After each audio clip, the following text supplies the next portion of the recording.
Good afternoon, everybody. Welcome to the 16th Water Talk and the fourth e-Water Talk organized by the National Water Mission. I welcome Mr. U.P. Singh, Secretary of the Ministry of the Department of Water Resources and Ministry of Jal Shakti to this program. I acknowledge the presence of many senior officers in this program, and today, sir, we have actually gone to various schools and institutions to join in this web talk. So this time probably we'll have a record number of participants from various parts of the country joining in our web talk. We have already 500 people who have joined directly onto this, and many more to the 11 social media platforms of the Department of the Ministry of Jal Shakti. We had actually returned to all the universities and the Kendriya Vidyalaya Sangathan and other schools of nearby areas and all over the country to spread this message of this water talk.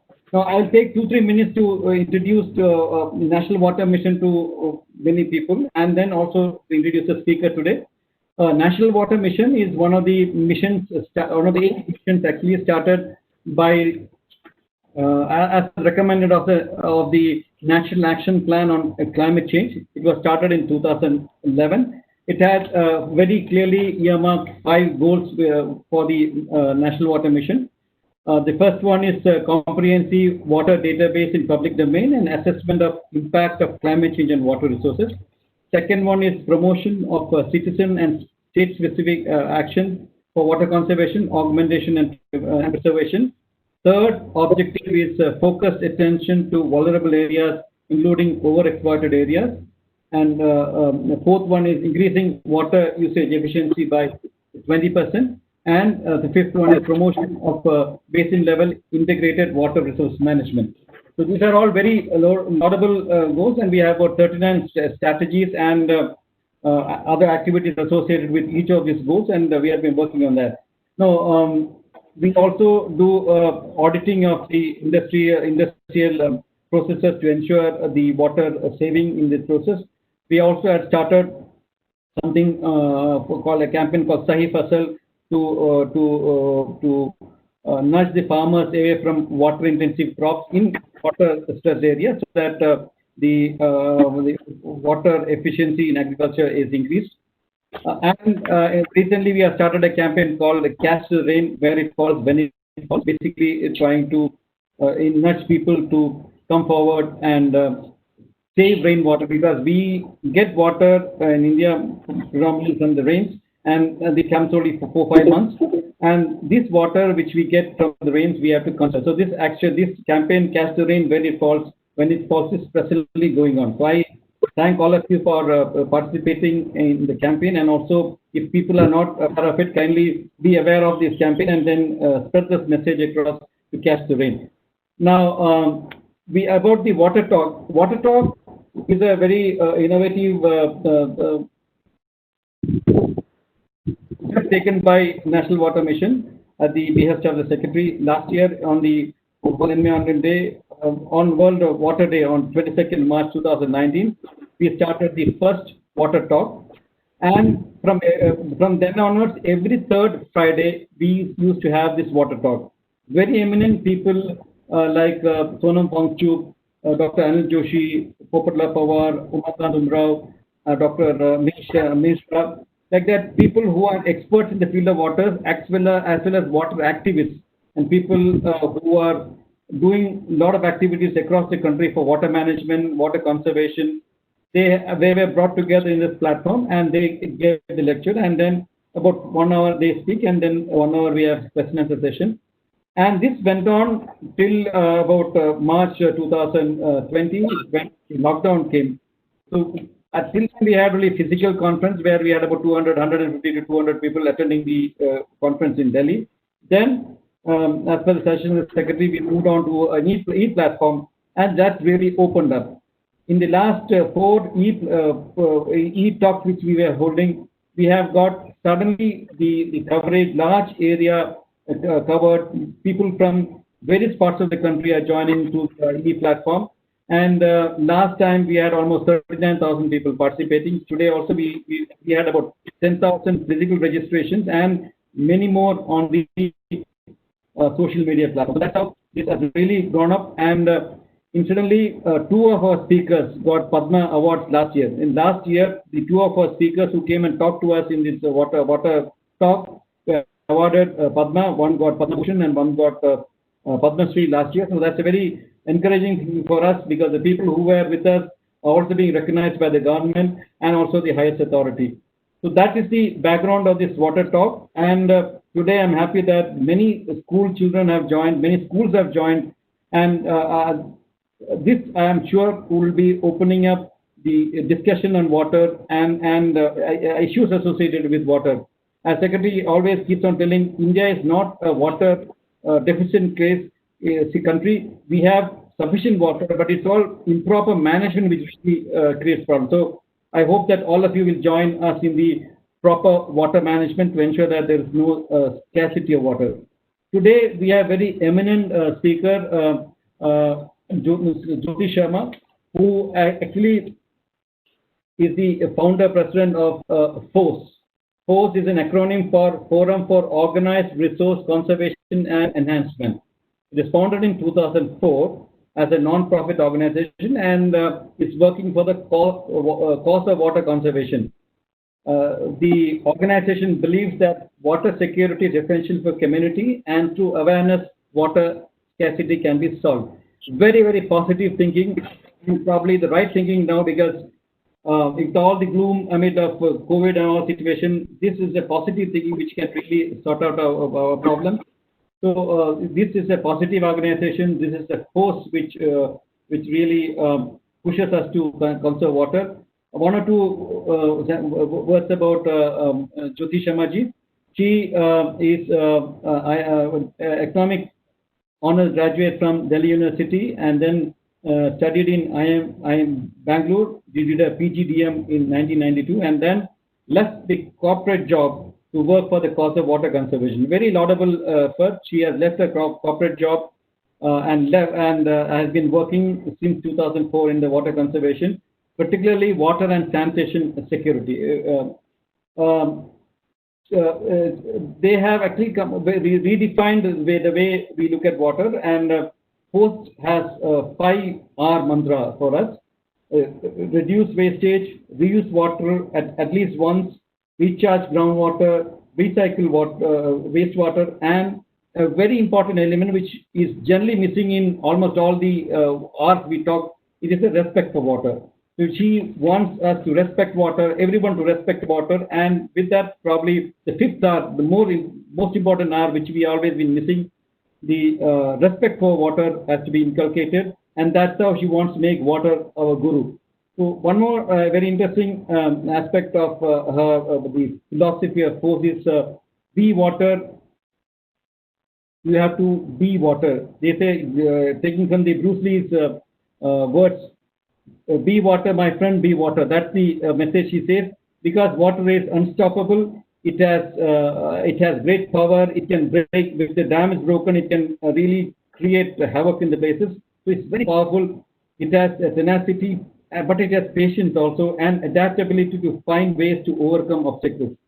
And rather than it does not lose its it does not fear to lose its identity, because it can take up any shape, whichever cup or vessel it is there, it takes the shape, and that provides us the very support of life. It's an elixir of life. So essentially, she says that water is guru. So I'm not talking much about it, but she'll talk about that. With the permission of Secretary, I request Jyoti Sharma to start the speech, and then Secretary, would you like to come in, sir?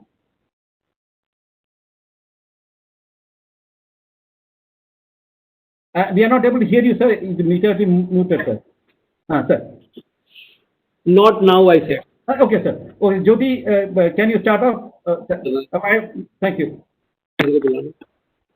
Okay, namaskar, and thank you for giving me this opportunity to interact with so many जल रक्षक.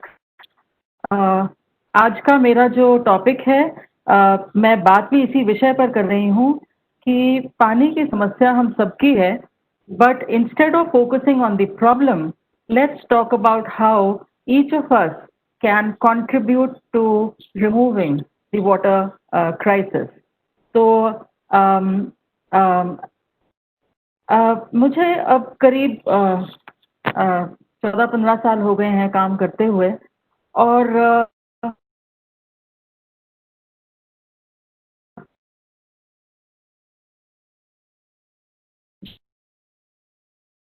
मैं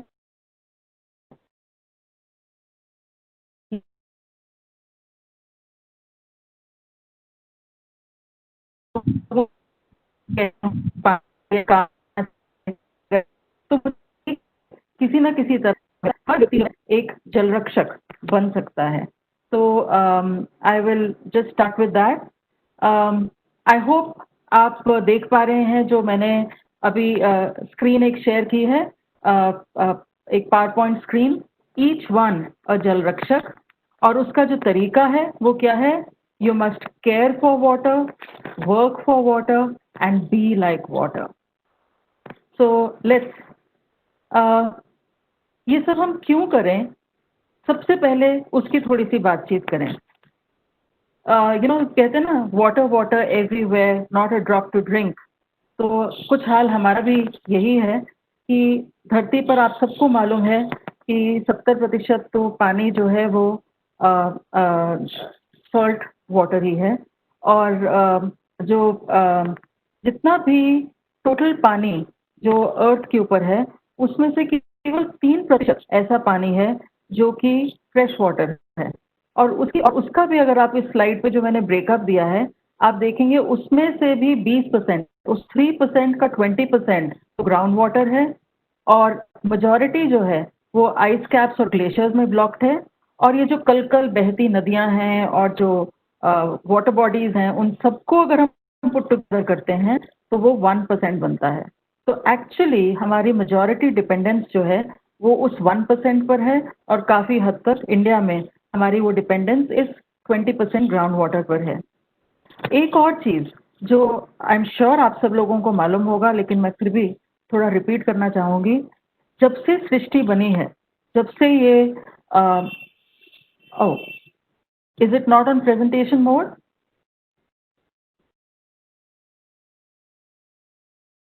okay.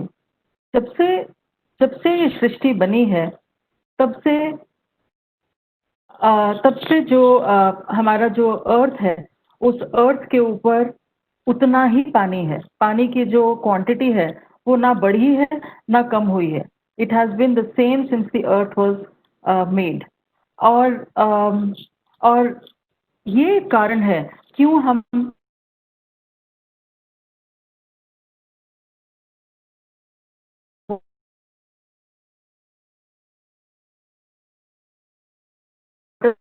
स्थिति से आज की तारीख में जूझ रहे हैं.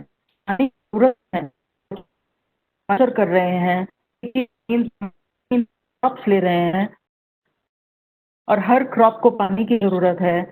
हमारे, आप अगर आज से 50 साल पहले की बात करें, तो अगर कोई बाथरूम किसी को जाना होता था, टॉयलेट जाना होता था, तो वो जंगल में जाता था और शायद एक आधी बोतल पानी की साथ में ले जाते होते थे.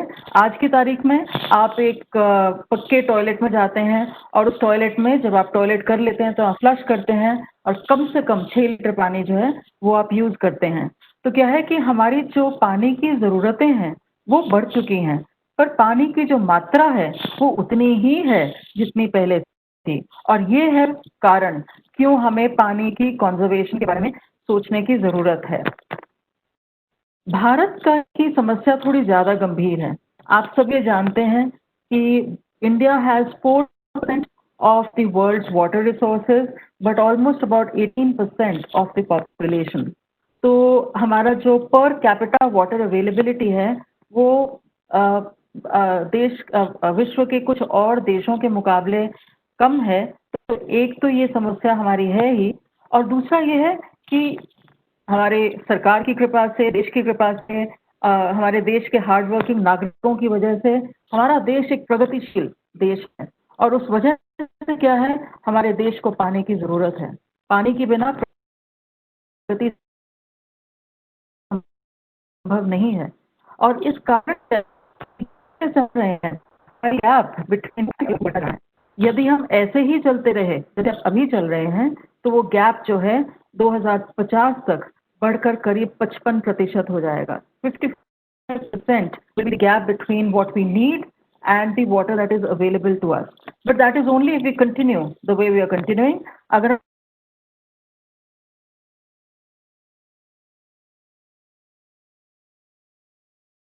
कारण ही नहीं कि हम इस समस्या से जूझें।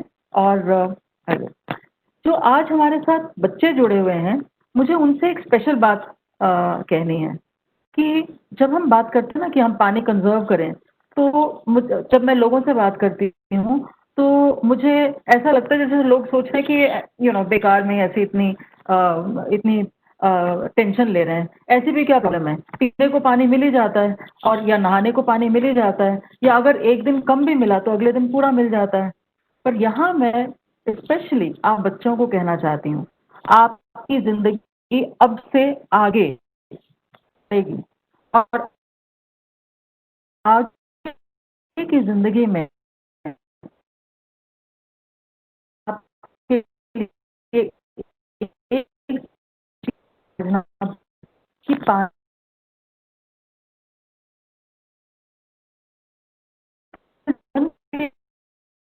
आप 6 दिन बिना पानी के उससे ज्यादा शायद अगर खेतों में खाना उगाना है तो उसके लिए पानी चाहिए,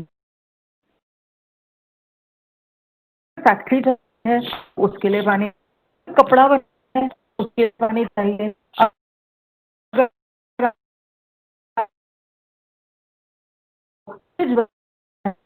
खाना है कुछ भी चीज और जो एक जो पानी की अहमियत ना होगा आपका नहीं होगा। So water makes life and livelihoods possible. Without water, there will be nothing. और तो इसलिए जरूरी है कि हम बहुत सीरियसली पानी को बचाने की इस मुहिम में हर तरह से जुड़ें। नेगेटिव बात के बाद मैं एक पॉजिटिव बात कहना चाहूँगी। मैं जब लोगों से मिलती हूँ तो एक और बात मुझे बार बार सुनने को मिलती है और वो ये है, पानी है कितना, इतने कम देर तो बारिश होती, बहुत थोड़ा तो पानी बचता है, तो हम करें भी तो क्या करें, अगर थोड़ा बहुत हमने बारिश का पानी बचा भी लिया तो कितना बचा लेंगे।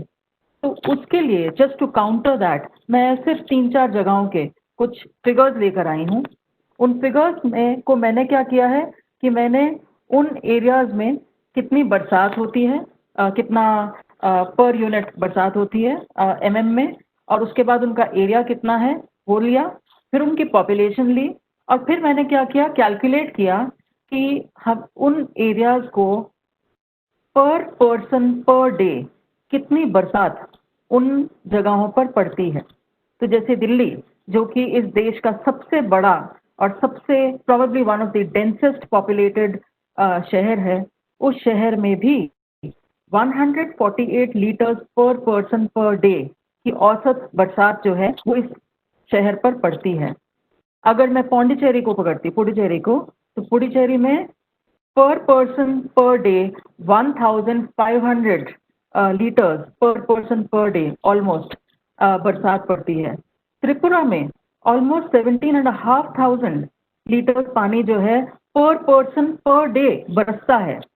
मध्य प्रदेश जहाँ पर कि हम कई बार पानी की किल्लत की बहुत बातें सुनते हैं, वहाँ पर भी करीब 10,600 लीटर्स पानी जो है पर पर्सन पर डे बरसता है। उत्तराखंड में करीब 22,000 लीटर पर person per day.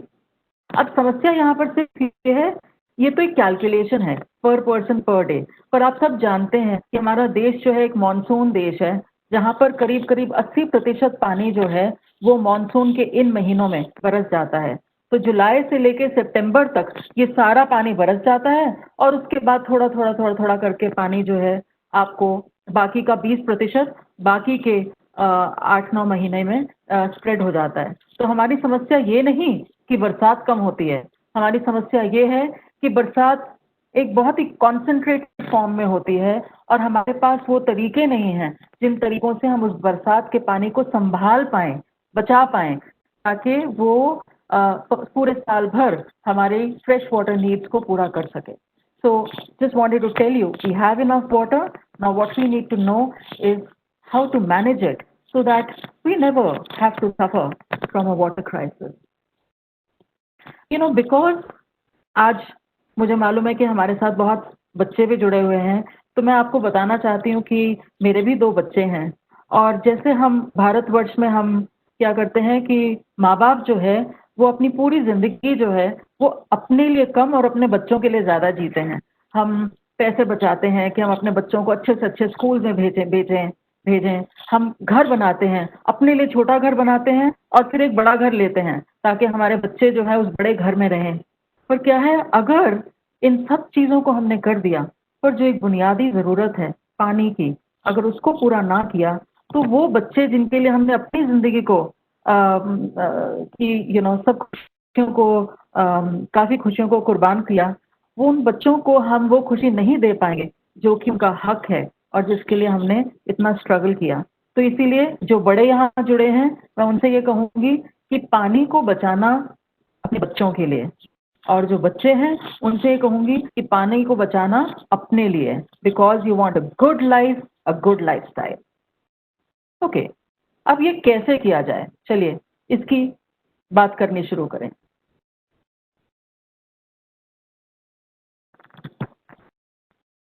We can avoid the water crisis अगर हम सब जल रक्षक बन जाएं.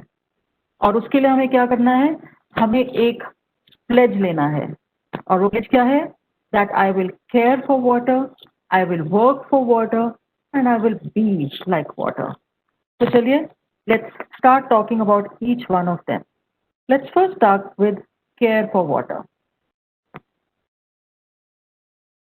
मैं जब देश में विदेश में लोगों से मिलती हूँ तो मैं लोगों के से एक बात हमेशा सुनती हूँ कि पानी जो है वो तो हम सबका अधिकार है, ये तो सरकार की जिम्मेवारी है कि वो हमको पानी दे, ये हमारा अधिकार है. मैं इस बात को बिल्कुल नहीं नकारती कि पानी हम सबका अधिकार है, पर अगर वो हम सबका अधिकार है तो इसका मतलब ये भी है कि हम सब, अगर आप you can not act without responsibilities, और ये बात जो है ये सब हम जितनी जल्दी समझ लें उतनी जल्दी हमारी जिंदगी जो है वो बेहतर हो जाएगी. कि अधिकार बिल्कुल 100% है, पर क्योंकि आपका अधिकार है इसीलिए आप भी उतने ही उसके जिम्मेवार हैं जितना कि आपकी सरकार है और आपके पड़ोसी और आपके माता पिता सब जिम्मेवार हैं. तो आप पानी के लिए केयर इसलिए करें क्योंकि वो आपका अधिकार है और आपका अधिकार आपको मिलते रहे, आप उसके लिए जिम्मेवार बने. You must care for water. और ये है मेरा पहला एक और मंत्र, how to care for water, CARE. तो सी से क्या बना, कीप इट क्लीन, पानी को साफ रखें.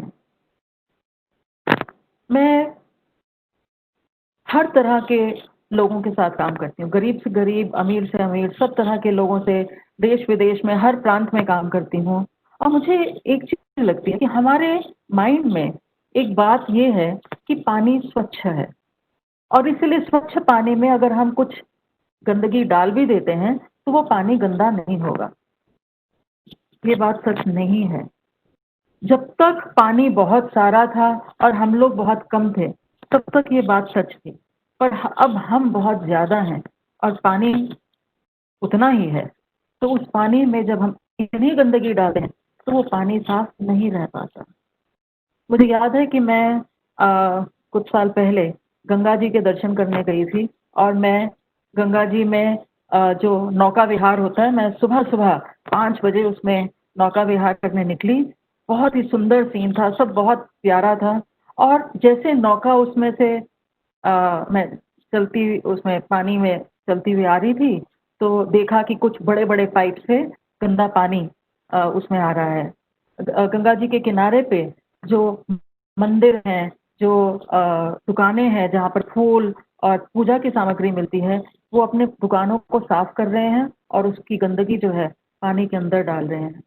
और मैंने यही सोचा कि हम जिसकी पूजा करते हैं उसको अपने घर में जब हम एक भगवान की प्रतिमा रखते हैं तो उस प्रतिमा को हम साफ करके रखते हैं। उसके ऊपर खुद भले मैले हो जाएं लेकिन उनको मैले हाथों से हाथ नहीं लगाते।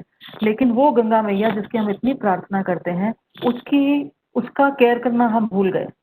तो मुझे बहुत खुशी है कि पिछले कुछ सालों में एक मुहिम चली है रिवर्स को क्लीन करने की और उसमें मिनिस्ट्री का बहुत बड़ा हाथ है। So the first and most important thing है कि चाहे वो एक नदी हो, चाहे वो एक नाला हो, चाहे वो एक कुआं हो, चाहे वो आपके घर की गली में बहती हुई स्टॉर्म वाटर बारिश की नाली हो, उसके अंदर आपने गंदगी नहीं जाने देनी। Keep it clean. So that is C. A से क्या हुआ? Be alert. मैं एक माँ हूँ, मेरी आंखें हमेशा खुली रहती हैं कि मेरे बच्चों के ऊपर कहीं कोई मुसीबत तो नहीं आ रही। क्या हम उसी तरह से अलर्ट रहते हैं पानी की मुसीबत को देखने के लिए? अगर कहीं कोई पाइप लीक हो रही होती है तो क्या हम अलर्ट होते हैं? क्या हम देखते भी हैं उसको? देखकर उस पर एक्शन लेना तो बाद की बात है, क्या हम उसको नोटिस भी करते हैं? या अगर कहीं कोई फैक्ट्री है जो अपना गंदा पानी एक नदी के अंदर छोड़ रही है, हमें दिखता है, हमें उसकी महक आती है, लेकिन क्या हम उसके लिए कुछ करते हैं? Are we even alert about these things? Do we notice these things? So, अगर आप वाकई पानी से प्यार करते हैं और उसको संभाल के रखना चाहते हैं तो उसका दूसरा नियम जो आपको फॉलो करना है वो ये है, you have to be alert. कहीं भी पानी के साथ किसी भी तरह का दुर्व्यवहार अगर हो रहा हो तो उस दुर्व्यवहार को पकड़ना और उसको रोकना जिस हद तक आपके लिए संभव हो आप करें। मैं नहीं कहती कि एक छोटा सा बच्चा एक बड़ी सी फैक्ट्री के साथ झगड़ा मोल ले, पर उसकी कंप्लेंट तो डाली जा सकती है ना। सरकार की एक चीज मुझे सरकार के साथ काम करके समझ में आ गई है कि सरकार में अगर एक फाइल चलनी शुरू हो जाती है तो कभी ना कभी किसी ना किसी वक्त उस फाइल पर एक्शन हो ही जाता है। तो आप फाइल चलाइए, एक्शन हो जाएगा। तो be alert. The third point, be responsible. जैसे इसमें मैंने कुछ समय पहले कहा, जिम्मेवारी हमारी है।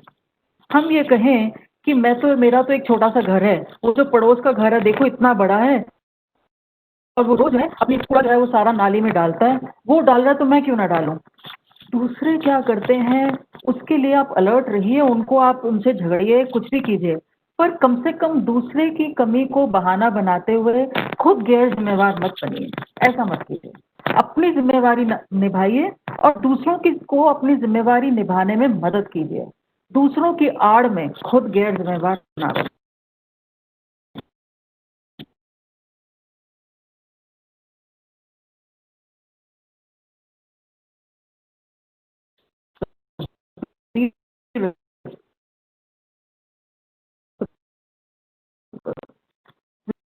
कि तेनू है because as I said, your life, your livelihoods, everything depends on water.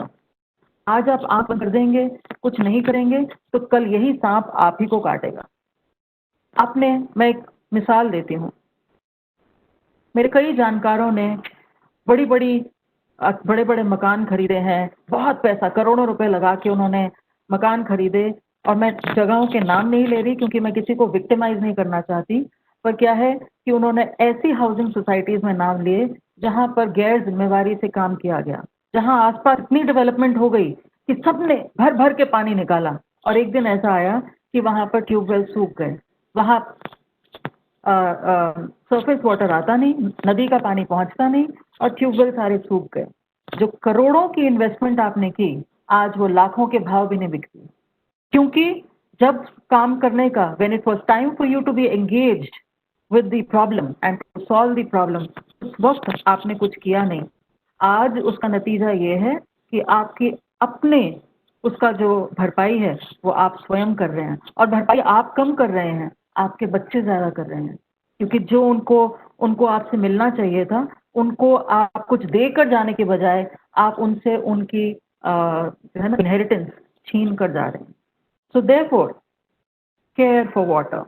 You must pledge to care for water. How? By keeping it clean, by being alert to any abuse that is being done to water, by being responsible yourself, and by translating your responsibility into being an engaged citizen.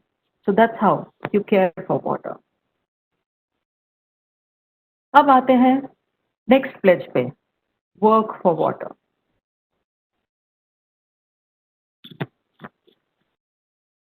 मैं आज तक किसी से नहीं मिली जिसने ये ना कहा हो मुझे कि हाँ, पानी की समस्या है और ये चिंताजनक है और हमें इसके लिए कुछ करना चाहिए. पर वो जो 100% लोग हैं जो पानी की समस्या को पहचानते हैं, उनमें से 2% भी ऐसे नहीं हैं who actually work for water. और उसका मुझे लगता मुझे ऐसा लगता है कि मुझे नहीं लगता कि वो इसलिए गंदे लोग हैं, वो काम नहीं करना चाहते. I think a lot of people don't work for water because वो सोचते हैं कि मैं तो एक छोटा सा, मेरे घर में थोड़ा सा पानी यूज होता है, मैं थोड़ा बहुत कर भी लूंगा तो क्या फर्क पड़ेगा. ये बड़ी बड़ी इंडस्ट्रीज इतना पानी ले रहे हैं, ये बड़े बड़े खेत इतना पानी ले रहे हैं, वो कुछ करें तो कुछ फर्क पड़ेगा, मेरा एक गिलास पानी बचाने से क्या हो जाएगा. तो एक, हम इसलिए काम नहीं करते क्योंकि हम सोचते हैं कि the scale of impact is so small कि हमारे कुछ करने से भी कुछ फर्क नहीं पड़ने वाला. या हम इसलिए नहीं करते क्योंकि हमें समझ में नहीं आता कि हम करें तो क्या करें.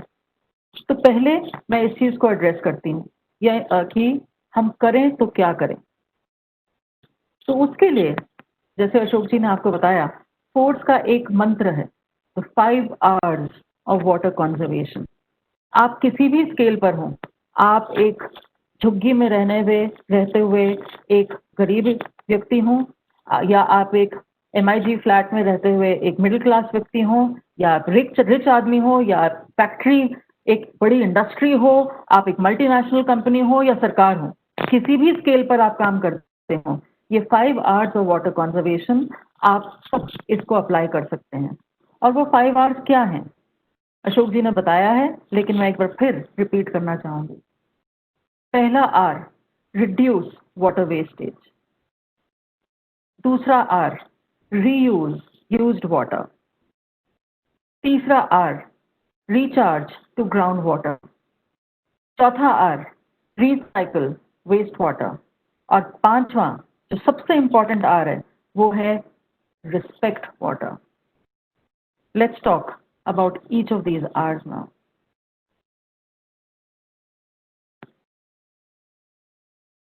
जो पहला R है वो है reduce water wastage. और ये स्टेटिस्टिक्स हैं, थोड़ा बहुत इनमें हो सकता है कुछ, आई am sure different people have different views on this statistics, पर ब्रॉडली ये एक स्टेटिस्टिक है कि भारत में हर भारतीय करीब करीब 45 लीटर पानी प्रतिदिन वेस्ट करता है. और वो 45 लीटर का मतलब हुआ करीब करीब 30% of the water requirement of a person per day. 1/3 पानी हम ऑन एन एवरेज वेस्ट करते हैं. अब मैं जानती हूँ कि एवरेज में कुछ ऐसे लोग होंगे जो बहुत पानी वेस्ट करते हैं और कुछ ऐसे लोग होंगे जो बहुत एहतियात से पानी बरतते हैं, पर let's talk average. So 30% water every Indian is wasting. उसमें कुछ चीजें हैं, मैं उन पे कमेंट नहीं करना चाहूंगी, पर इम्पोर्टेंट चीज ये है कि हम ये 30% पानी वेस्ट करते हैं और उस पानी को बचाना बहुत आसान है. कैसे? ये देखिए, ये कुछ एग्जाम्पल्स हैं पानी कैसे वेस्ट होता है. पानी हमारे जैसे मैं जहाँ पर रहती हूँ दिल्ली में, वहाँ पर पानी जो है सुबह 45 मिनट आता है.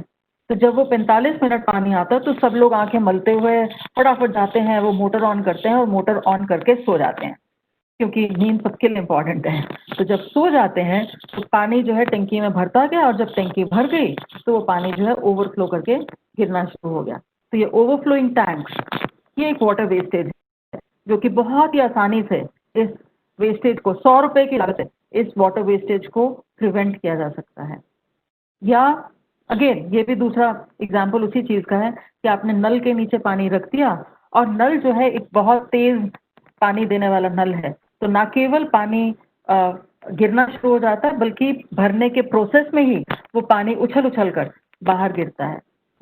या आप अपने गाड़ियां, अपने घर के जो कोर्टयार्ड्स हैं उन सबको आप पाइप लगाकर धो रहे हैं और उससे आप बहुत पानी वेस्ट कर रहे हैं। या जो आपकी पाइपलाइंस हैं उन पाइपलाइंस में पानी जो है वो लीक कर रहा है।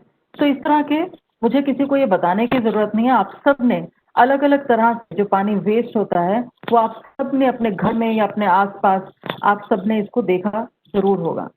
इम्पॉर्टेंट चीज ये नहीं है कि हम क्या करते हैं, एज ए जल रक्षक हम क्या कर सकते हैं, how can we reduce water wastage, let's talk about that. So let's just look at some options that you can follow. जब आप ब्रश करते हैं दांतों को और उस वक्त आप नल खुला छोड़ते हैं तो उस 5 मिनट के अंदर करीब करीब 45 लीटर पानी खत्म हो जाता है। आपको उतने पानी की एक्चुअली जरूरत नहीं है।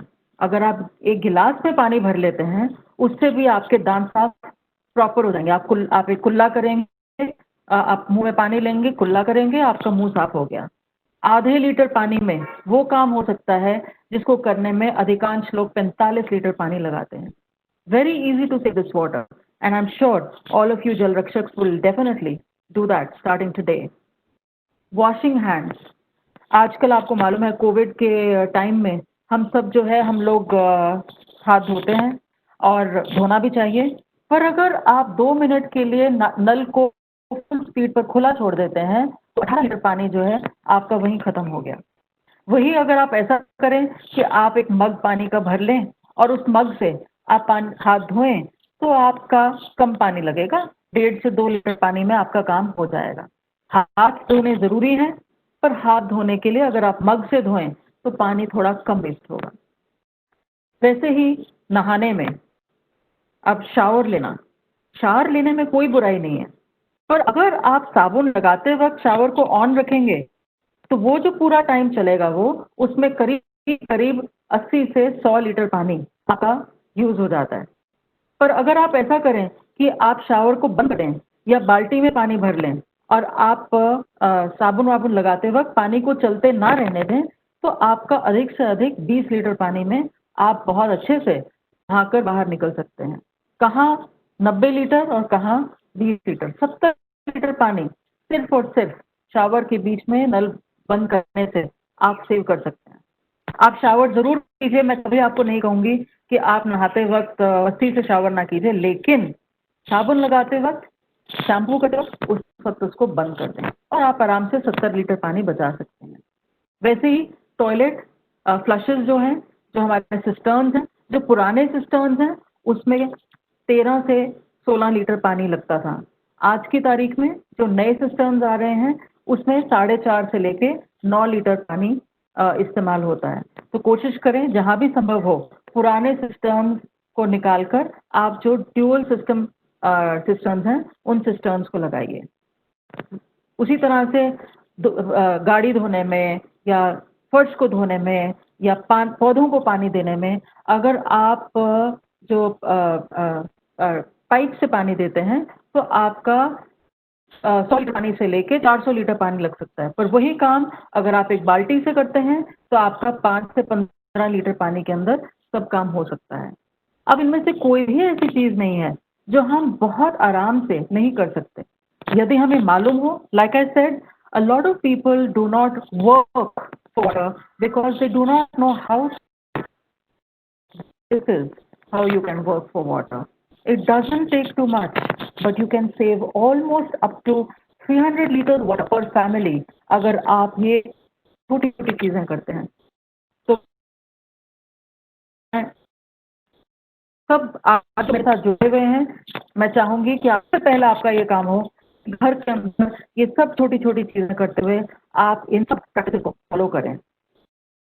मैंने कहा था कि बहुत से लोग इसलिए भी वर्क फॉर वाटर नहीं करते क्योंकि वो सोचते हैं कि हमारे थोड़े से काम करने से क्या फर्क पड़ेगा। तो let me show you a calculation. मैं दिल्ली में रहती हूँ इसलिए दिल्ली का एग्जाम्पल ले रही हूँ।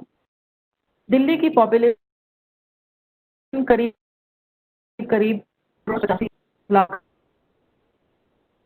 अगर हर व्यक्ति सिर्फ एक बाल्टी पानी बचाए, सिर्फ एक बाल्टी पानी, एक बाल्टी पानी का मतलब हुआ करीब 10 से 15 लीटर पानी, सिर्फ 10 से 15 लीटर पानी अगर हर व्यक्ति बचाता है तो उसकी अगर आप कैलकुलेशन करें, जितने भी बच्चे बैठे हुए हैं यहाँ पे, आप फटाफट कैलकुलेट कर सकते हैं और आपको दिखेगा कि जो यहाँ पर मैंने फिगर दिया हुआ है कि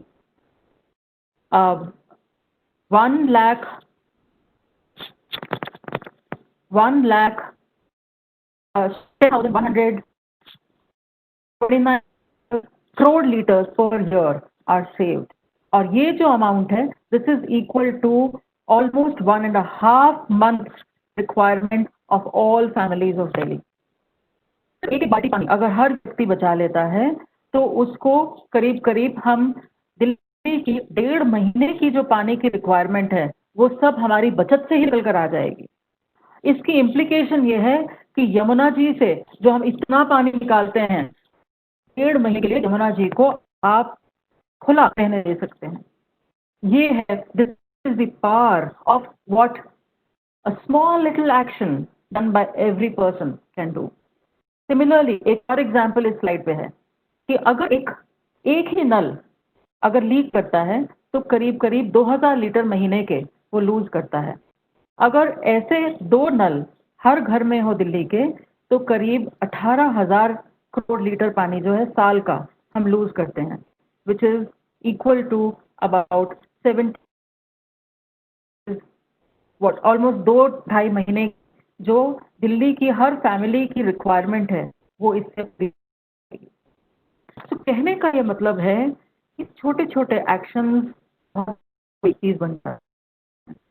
आप जब पानी है तो बूंद बरसता है, क्लाउड से एक एक बूंद बरस रहा है, पर वो बूंदें जब इकट्ठी हो जाती हैं तो वो बूंदें जो है वो फ्लड्स ले आती हैं, बड़े बड़े ढांचे उड़ा देते हैं, है कि नहीं?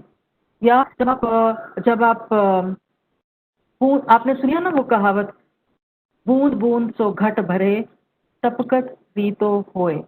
बूंद बूंद से एक मटका भर जाता है और उसी मटके में अगर एक छोटा सा छेद हो तो वो जो है बूंद बूंद टपक कर वो खत्म भी हो जाता है।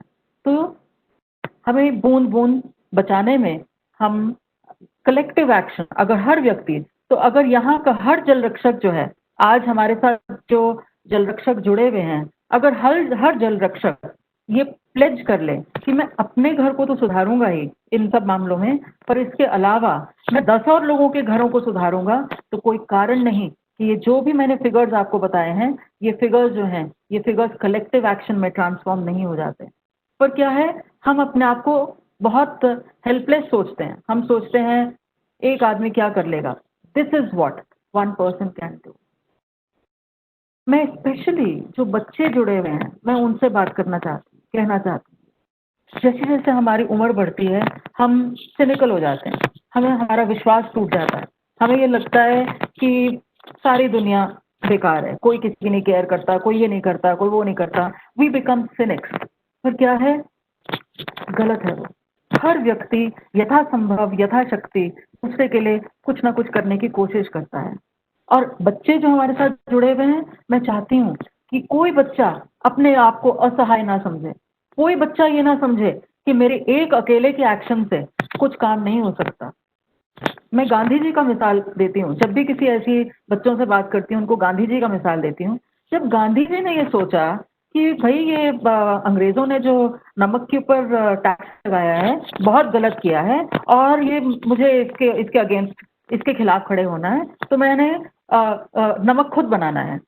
तो गांधी जी ने बैठ के ना कैलकुलेशन नहीं की, व्हाट्सएप पे मैसेजेस नहीं भेजे कि भाई मेरे साथ कौन कौन जुड़ेगा, जब तक 10,000 लोग नहीं जुड़ जाते तब तक मैं चलना नहीं शुरू करूंगा।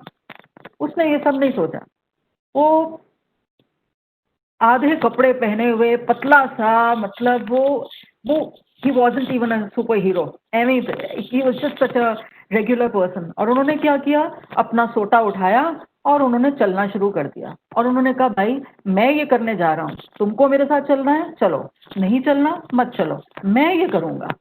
और उनकी इस मैं में इतनी शक्ति थी, उनकी इस रिजॉल्व में इतनी शक्ति थी कि उनके साथ पूरा देश चल पड़ा और विश्व का सबसे पावरफुल नेशन जो था उसको हमारे देश से निकलना पड़ा। आज अगर आप और हम एक एक एक इंडिपेंडेंट नेशन है तो उसका श्रेय उस एक व्यक्ति को जाता है, जिस मतलब उनके साथ औरों को भी, पर कहने का मतलब है उनके उस रिजॉल्व को जाता है कि उन्होंने कभी भी अपने आप को शक्तिहीन नहीं समझा। वो शक्तिशाली थे, स्वयं शक्तिशाली थे। वैसे ही आप भी स्वयं स्वयं शक्तिशाली हैं और कभी ये ना सोचें कि एक आदमी किए से क्या होगा। इसलिए हर जल रक्षक खुद भी करेगा और 10 लोगों से भी करवाएगा। अगर आज मैं आपकी आवाज सुन पाती, अगर मैं आज आप सबको डायरेक्टली एड्रेस कर पाती, तो मैं जरूर यहाँ पर रुककर आपको कहती कि yes I will be a जल रक्षक। मैं आपसे जरूर कहलवाती एंड आई होप कि आप अपने अपने कंप्यूटर पर बैठे वो जरूर रहे होंगे। एक और तरीका है जिससे कि आप पानी की बचत कैसे कम कर सकते हैं, वो है अपना वाटर फुटप्रिंट कम करके। हम लोग इस बारे में कभी सोचते नहीं हैं, पर हर वो चीज जो हम पहनते हैं, खाते हैं, उस चीज को बनाने में कुछ पानी की लागत होती है। अब जैसे कि ये कुछ फिगर्स आप देख रहे होंगे अपनी स्क्रीन पर, एक पेयर ऑफ जीन्स को बनाने में 11,000 लीटर पानी लगता है। मतलब उसके लिए जो कॉटन बनता है, फिर उस कॉटन को जो प्रोसेस किया जाता है, फिर कपड़ा बनता है, फिर वो कपड़ा डाई होता है, फिर उसकी स्टिचिंग होती है। तो ये जो पूरा प्रोसेस है थ्रू दी सप्लाई चेन, करीब 11,000 लीटर पानी एक जीन बनाने में लगता है। अब अगर आपने साल में 4 जीन्स लेने के बजाय 2 जीन्स ले ली तो आपने 22,000 लीटर पानी बचा लिया। सिमिलरली अगर आप मीट खाते हैं तो आपको मटन बहुत पसंद है, तो आप गोट मीट खाते हैं। आप देखेंगे गोट मीट जो है उसको प्रोड्यूस करने में करीब 5,500 लीटर पर किलोग्राम पानी लगता है। तो मैं अब ये वैसे वेजिटेरियन हूँ, मैं तो आपको कहूँगी कि आप ये पत्ता गोभी खाएं जिसमें सिर्फ 237 लीटर पर किलोग्राम लगता है। पर चलिए इतना जुल्म नहीं ढाऊंगी आप पर। अगर आप पत्ता गोभी नहीं खाना चाहते और आप गोट मीट की जगह आप चिकन खाना शुरू कर दें तो वो भी बचत है, क्योंकि चिकन मीट का 1 किलो बनाने में करीब 4,300 लीटर पानी लगता है। आपने करीब करीब 1,000 लीटर पानी पर किलो आपने सिर्फ मीट में ही एक लाइफस्टाइल स्विच करने से आपको मिल जाएगा। कॉफी पीना छोड़कर अगर आप चाय पीना शुरू कर देते हैं तो आप देखिए करीब करीब आधे का फर्क पड़ जाता, बहुत फर्क पड़ जाता है। एक्चुअली आधे से ज्यादा का फर्क पड़ जाता है, बहुत फर्क पड़ता है। सो कहने का मतलब यह है, आप इंटरनेट पे अगर आप सर्च करेंगे तो आपको ऐसे बहुत सारे एग्जाम्पल्स मिल जाएंगे जिससे कि आपको दिखेगा कि एक छोटा सा लाइफस्टाइल स्विच करने से, या जैसे शर्ट हैं, जब हम छोटे थे तो बड़ी बहन के कपड़े छोटी बहन पहनती थी, छोटी बहन के कपड़े पड़ोस की लड़की पहनती थी और ऐसे ये साइकिल चलता रहता था। आज कोई किसी के, आज बहुत कम लोग अपने कपड़े दूसरों को पास ऑन करते हैं। पर ये सोचिए ना कि अगर मेरी जीन मेरी छोटी बहन पहन ले तो 11,000 लीटर तो बच गए ना, उसको एक नई जीन नहीं लेनी पड़ी। तो रीयूज क्लोथ, अपने कपड़े जो है फेंके ना, उनको दूसरों को दे। और इस तरह से, इस तरह की छोटी छोटी लाइफस्टाइल चेंजेस से आप बहुत बहुत बहुत पानी की बचत कर सकते हैं। तो ये तो रहा the first R of water conservation, which is reduce water wastage. Let's move to the second R. The second R is reuse used water. इसका मतलब वो पानी जो आप यूज कर चुके हैं उसको बिना रिसाइकिल किए उसका उसी हाल में पुनः प्रयोग करें। तो पानी का पुनः प्रयोग जो है वो किस तरह से कर सकते हैं, जैसे कि छोटे छोटे एग्जाम्पल्स हैं कि आपने एक्वेरियम है अगर आपके घर में, तो उस पानी, जब आप एक्वेरियम का पानी टाइम टू टाइम चेंज करते हैं, फिशेस की वजह से वो पानी थोड़ा गंदा हो जाता है, तो आपने उस पानी को फेंकने के बजाय आपने उस पानी को आपने पौधों में डाल देना है। एक्चुअली वो पानी जो है उसके अंदर बहुत से न्यूट्रिएंट्स है और वो जो है आपके पौधों को बहुत हेल्प भी करेंगे। उसी तरह से आरओ का जो पानी है, मुझे मालूम है कि हमारे साथ आज कुछ ऐसे भी बच्चे जुड़े हैं जिन्होंने आरओ के पानी को रीयूज करने का एक पूरा प्रोजेक्ट किया था। गुजरात से बच्चों ने ऐसा किया था, और ये आप भी अपने घर में कर सकते हैं कि आरओ में करीब करीब आधा पानी वेस्ट होता है। जितना भी पानी उसमें जाता है उसमें से केवल आधा पानी आपको मिलता है पीने के लिए, और बाकी एज वेस्ट वाटर नाली में डिस्चार्ज हो जाता है। वो जो पानी है वो गंदा नहीं है, उसमें सिर्फ कुछ इम्प्योरिटीज थोड़ी ज्यादा मात्रा में है, तो उसको आप पीजिए मत, पर उससे आप पोछा लगा सकते हैं, टॉयलेट में उसको यूज कर सकते हैं। आप अगर बहुत खारा ना हो तो आप उसको पौधों में डाल सकते हैं, उसको कई प्रयोगों में ला सकते हैं। तो उस पानी को, आरओ के पानी को, ये वेस्ट वाटर को पुनः प्रयोग करें बिना एनी प्रोसेसिंग। सिमिलरली कपड़े धोने में जो लास्ट रिंस का पानी है वो पानी गंदा नहीं होता, उस पानी से आप कारों को धोइए, अपने वरांडे को धोइए, या आप पौधों में भी वो पानी को डाल सकते हैं। कुछ पौधे हैं जो मोस्टली हमारे जो गार्डन प्लांट्स हैं वो इनके अंदर जो छोटे छोटे माइक्रो एलिमेंट्स होते हैं उनको वो टॉलरेट कर सकते हैं। इनफैक्ट उसके अंदर जो फॉस्फेट है वो तो इनफैक्ट पौधों के लिए यूजफुल भी हो सकता है। तो लास्ट रिंस का जो पानी है उसको आप वेस्ट ना करें, उसको आप कहीं ना कहीं प्रयोग करें। उसी तरह से आपके जो बेसिन का पानी है, एसी, आजकल अर्बन इंडिया में तो एसी का बहुत प्रयोग होता है। मेरे घर में ये एक स्टैंडर्ड है कि मैंने एसी के पाइप के नीचे एक बाल्टी रखी हुई है, और अगले दिन उसी पानी से जो बाल्टी भरती है उससे मेरी जो गाड़ी से धोई जाती है, और जो पानी बचता है उससे मैं साफ करती हूँ। रिमेंबर कि ये जो पानी है एक्चुअली गाड़ी के लिए इससे बेहतर लगेगा आपको, क्योंकि डायरेक्ट नहीं है जो आपकी गाड़ी की पेंट या मेटल को हर्ट कर सकता है। तो ये पानी को आप पुनः प्रयोग कर सकते हैं। So this is the second R of water conservation, which is reuse use water. कुछ और भी चीजें आप कर सकते हैं, जैसे जब आप नहाएं तो आप शावर से नहाएं तो क्या करें कि आप टब रख लें अपने नीचे, तो आपके आसपास जो पानी पड़ रहा है वो सारा पानी टब में चला जाए। तो इस तरह की छोटी छोटी चीजों से आप सब इंटेलिजेंट हैं, आप सब बहुत ही क्रिएटिव हैं, और स्पेशली जो बच्चे हैं वो तो आई एम श्योर बहुत क्रिएटिव होंगे। मैं अगर आपसे फेस टू फेस बात कर रही होती तो आपको कहती कि कल तक मुझे 50 आइडियाज भेजिए कि किस तरह से हम बिना किसी टेंशन को ऐड ऑन किए, बिना पैसा खर्च किए, हम कैसे पानी रीयूज्ड वाटर को अपने अपने घरों में रीयूज कर सकते हैं।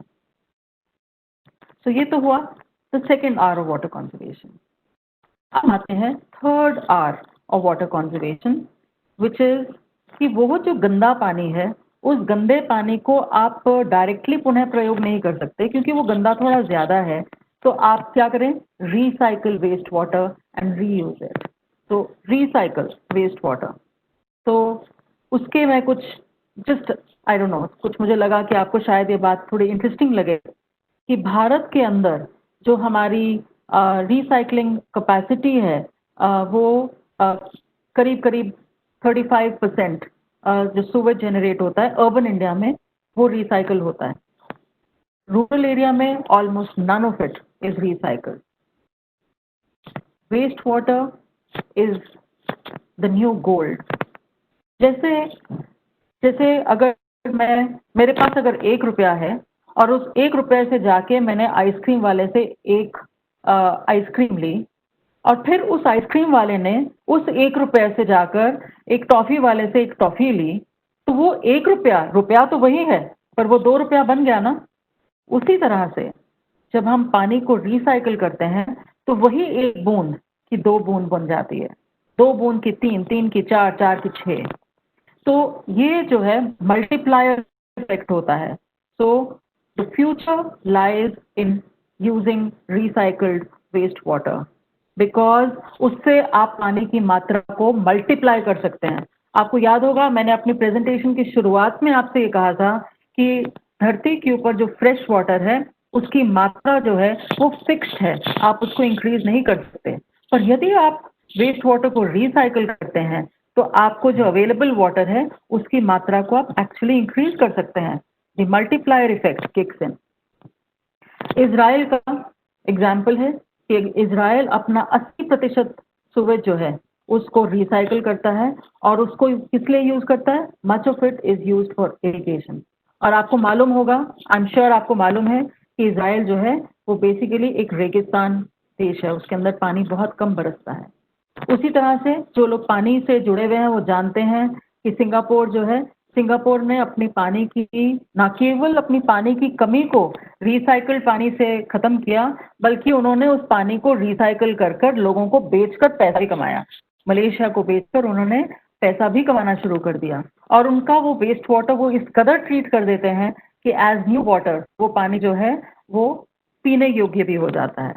दिल्ली में भी उस तरह के कुछ एक्सपेरिमेंट्स ट्राई किए गए हैं, देश में अन्य हिस्सों में भी ऐसा ट्राई किया गया है। और आज की तारीख में हमारे सरकार के और म्यूनिसिपैलिटीज में कई जगह पर एक रिन्यूड ड्राइव है कि रिसाइकल्ड वेस्ट वाटर को मैक्सिमम टू मैक्सिमम यूज किया जाए, particularly in agriculture, construction and such activities. आप भी अपने घर में एक्चुअली बिना बहुत कष्ट के आप भी अपने घर के वेस्ट वाटर को रिसाइकिल कर सकते हैं। आप अगर थोड़ा सा गूगल सर्च करेंगे तो आपको एक कंस्ट्रक्टेड वेटलैंड सिस्टम का पता चलेगा।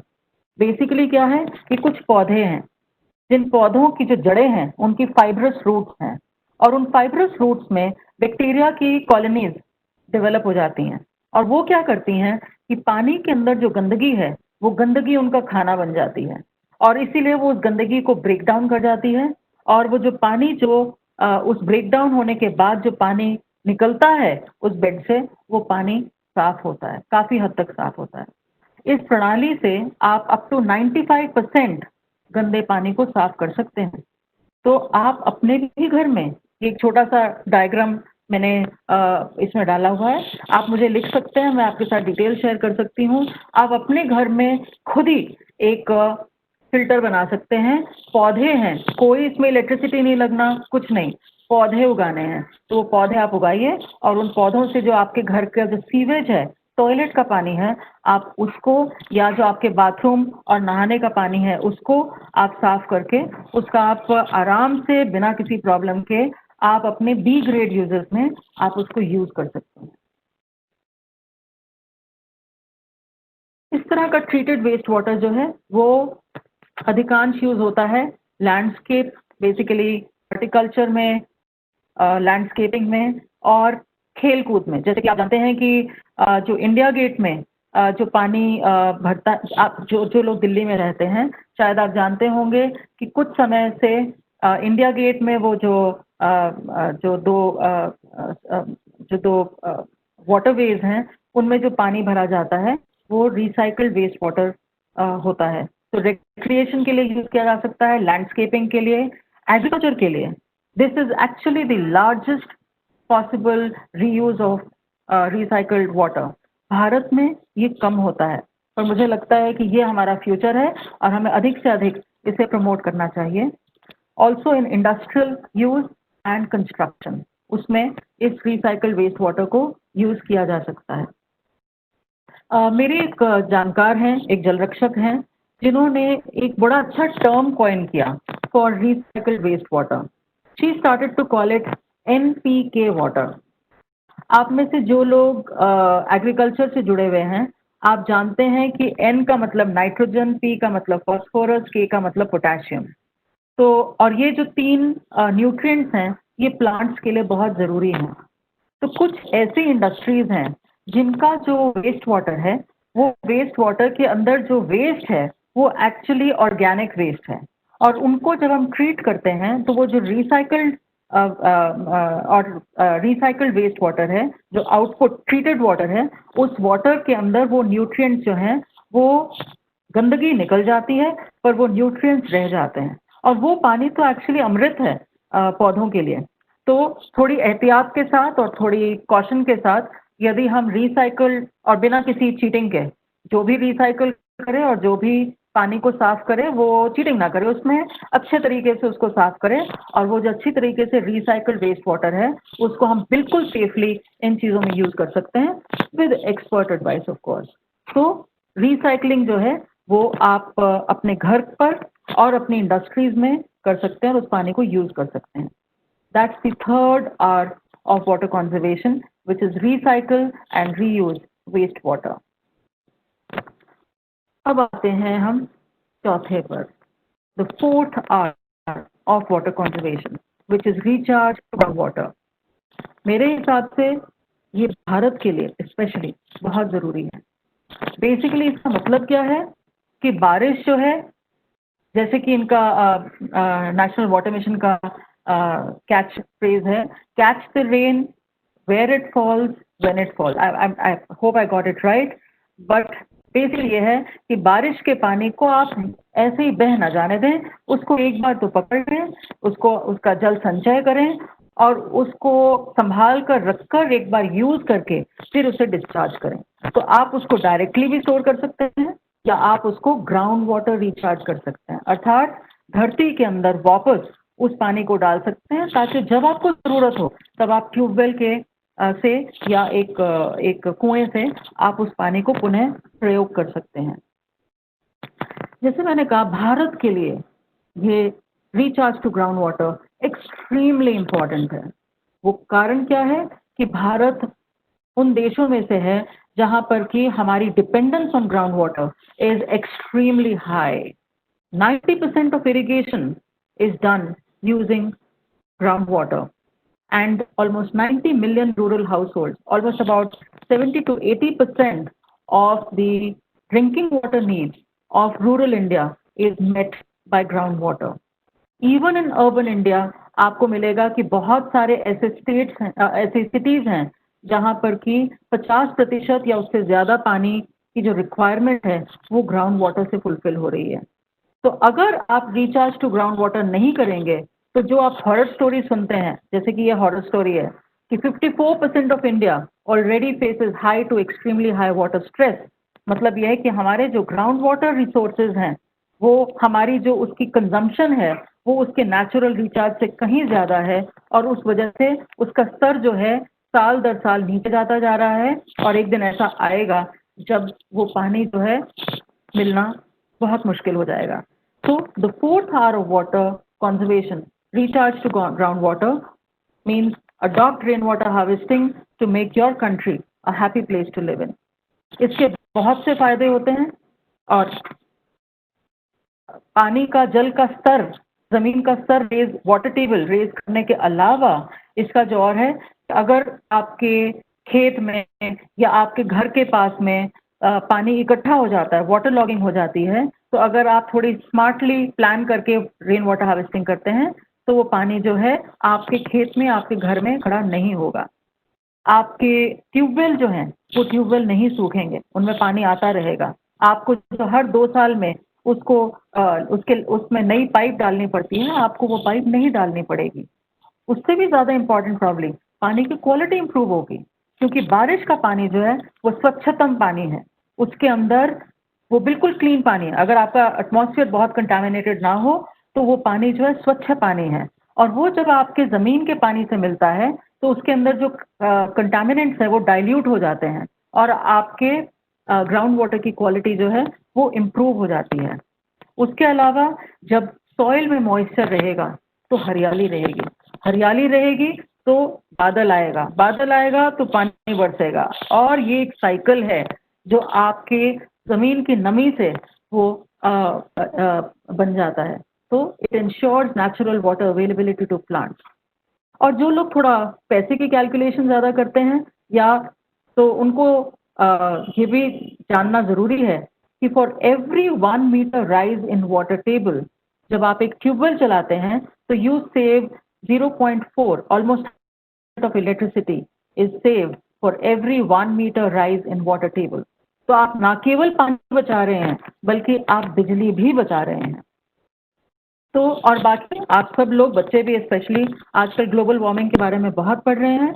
जब पानी का स्तर रेज होता है और आप कम इलेक्ट्रिसिटी यूज करते हैं उस पानी को निकालने में तो आप ग्लोबल वार्मिंग भी प्रिवेंट करते हैं. तो जैसे कि आपने यहाँ देख रहे हैं, annual carbon dioxide emission goes down पर house by anywhere between 27 to 70 kg per household when you do rainwater harvesting. Okay. Rain water harvesting अगर आप एक अलग अलग तरीके से की जा सकती है। मैं आपको पिक्चर्स दिखाती हूँ। जैसे कि ये जो पहली पिक्चर आपको दिख रही है, ये एक rain water harvesting trench with recharge pit with recharge well है। इसमें क्या है कि हमने आसपास के एरिया के पानी को नाली द्वारा एक पाइप द्वारा इस पिट में आएगा।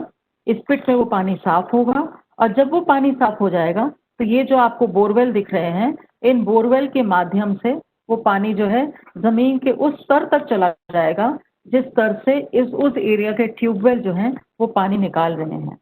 अब देखने को ये स्ट्रक्चर जो है इतना बड़ा नहीं लगता, लेकिन ये जो स्ट्रक्चर है ये साल के करोड़ों लीटर पानी हर साल ये जमीन के अंदर वापस डाल सकता है। These are very quiet but very powerful structures and I would encourage you कि हर व्यक्ति अपने घर कर सके तो घर में करे, लोकेलिटी में कर सके तो लोकेलिटी में करे, खेत में करे, पर किसी ना किसी तरह से वो एक ऐसा स्ट्रक्चर जरूर बनाए जिससे आसपास के एरिया का स्वच्छ पानी, बारिश का पानी जो है वो बह के ना जाए, वो वापस आपकी ही जमीन के अंदर वापस चला जाए। यदि आप ऐसा पिट नहीं बनाना चाहते तो आप ऐसे ऑनलाइन फिल्टर्स लगा सकते हैं। थोड़ा सा गूगल सर्च करेंगे आपको बहुत एग्जाम्पल मिल जाएंगे जो कि आपकी बारिश की जो पाइप नीचे आ रही है उसी पाइप में अटैच हो जाते हैं और उसको साफ कर देते हैं और आप डायरेक्टली एक टैंक में भर सकते हैं फॉर रीयूज, या आप अपने ट्यूबवेल के अंदर एक सूखे हुए बोरवेल में डाल सकते हैं for recharge to ground water. फिर आजकल ये मॉड्यूलर यूनिट्स मिल रहे हैं जिनको कि आप बिल्कुल जैसे आप जिक्सॉ पजल या लेगो टॉयज में आप उनके पीसेस को एक कनेक्ट बच्चे खेलते हैं टॉयज के साथ, उसी तरह से आप खेल खेल में एक रेन वाटर हार्वेस्टिंग स्ट्रक्चर फटाफट अपने आप बना सकते हैं और अपने घर के आंगन में लगा सकते हैं। तो रेन वाटर हार्वेस्टिंग करने का एक तरीका तो ये हो गया रूफटॉप रेन वाटर हार्वेस्टिंग। अपने छत का या ओपन एरियाज के पानी को आपने कैसे जमीन के अंदर through a rain water recharge pit and trench आपने कैसे उसको यूज किया। पर दूसरे भी तरीके हैं। तालाबों को जीवित करना। जब आज से कुछ साल पहले जब मैंने तालाबों के बारे में सोचना शुरू किया, मैं एक ऐसे व्यक्ति से मिली जिन्होंने एक PIL फाइल किया था दिल्ली हाई कोर्ट में कि दिल्ली के जो उनका नाम मिस्टर जैन है, उन्होंने क्या किया था कि उन्होंने एक PIL फाइल किया था कि दिल्ली के जो लेक्स हैं वो लेक्स जो हैं वो ख़त्म हो रहे हैं और उन लेक्स को ख़त्म ना होने दिया जाए। तो वो PIL के पेपर्स को पढ़ते हुए मुझे धक्का लगा ये जानकर कि दिल्ली में एक्चुअली दिल्ली जैसे शहर में जहाँ आपको एक वाटर बॉडी नहीं दिखती, वहाँ एक्चुअली करीब 1000 लेक्स हैं, 1000 लेक्स। और फाइनली कोर्ट ने मोर देन 630 लेक्स को रिकॉग्नाइज किया कि ये ऐसे लेक्स हैं जो बिल्कुल हमारे रिकॉर्ड्स के अंदर लेक्स हैं और इनको एज लेक्स हमने प्रिजर्व करना है। कहने का मतलब ये है कि दिल्ली जैसा एक कंजेस्टेड शहर में भी अगर 650 लेक्स हैं, जहां हमको 2 से ज़्यादा लेक्स नहीं दिखते, वहां पर भी अगर 650 लेक्स हैं, तो बाकी शहरों में Bangalore was once known as the city of lakes, where are the lakes now? Udaipur city of lakes, where are the lakes now? वो सब लेक्स हैं पर वो लेक्स को हमने खत्म कर दिया है। तो एक काम जो आप और हम कर सकते हैं कि अपने छोटे छोटे एफर्ट से हम सूखे हुए तालाबों को पुनः जागृत कर सकते हैं। जैसे कि ये जो डायग्राम मैं दिखाई हूँ वो मैंने एक ऐसी जगह का है जहाँ पर हमने कुछ नहीं किया, हमने सिर्फ ये किया कि एक पार्क था, पार्क के बीच में तालाब था, उसके आसपास रोड थी जहाँ पर पानी बहकर निकल जाता था। हमने क्या किया, वो आसपास का पानी जो था कुछ पाइप डाले और बीच में थोड़े फिल्ट्रेशन का सिस्टम बनाया और वो पानी जो था ये सब के सब जो थे ये फिल्ट्रेशन और कलेक्शन मैनहोल्स थे। ये जो स्क्वायर्स आपको दिख रहे हैं और ये जो आपको पाइप्स दिख रही हैं, इन पाइप्स के थ्रू हमने इस तालाब के अंदर उस पानी को डाइवर्ट कर दिया और वो तालाब जो है जीवित हो था, उसके अंदर फिर पानी आना शुरू हो गया। तो आप सूखे तालाबों को जीवित करने के लिए उनकी गहराई इंक्रीज करें, उनको ड्रेजिंग करें, ताकि एक तो उनकी गहराई इंक्रीज हो और उनके नीचे जो मिट्टी जम गई है, जो पानी को नीचे पर्कुलेट नहीं होने देती, उस पानी मिट्टी को आप निकाल दें। और दूसरा, जो कि कई बार लोग वो नहीं करते, ये दूसरा स्टेप भूल जाते हैं। वो दूसरा स्टेप क्या है कि आपने उस तालाब के आसपास की जमीन को देखना है और देखना है कि उसमें पानी कहाँ कहाँ से बहकर आ सकता है। और आपने फिर थोड़ा सा इंजीनियरिंग डिजाइन लगाकर आपने उस पानी के लिए वो रास्ता बनाना है, जिस रास्ते से वो पानी उस तालाब तक पहुंच पाए। पानी अपना काम खुद कर देगा, थोड़ा सा रास्ता दे, पानी बहकर खुद आपके तालाब में पहुंच जाएगा। तो ड्राई लेक्स को आप रिवाइव कर सकते हैं।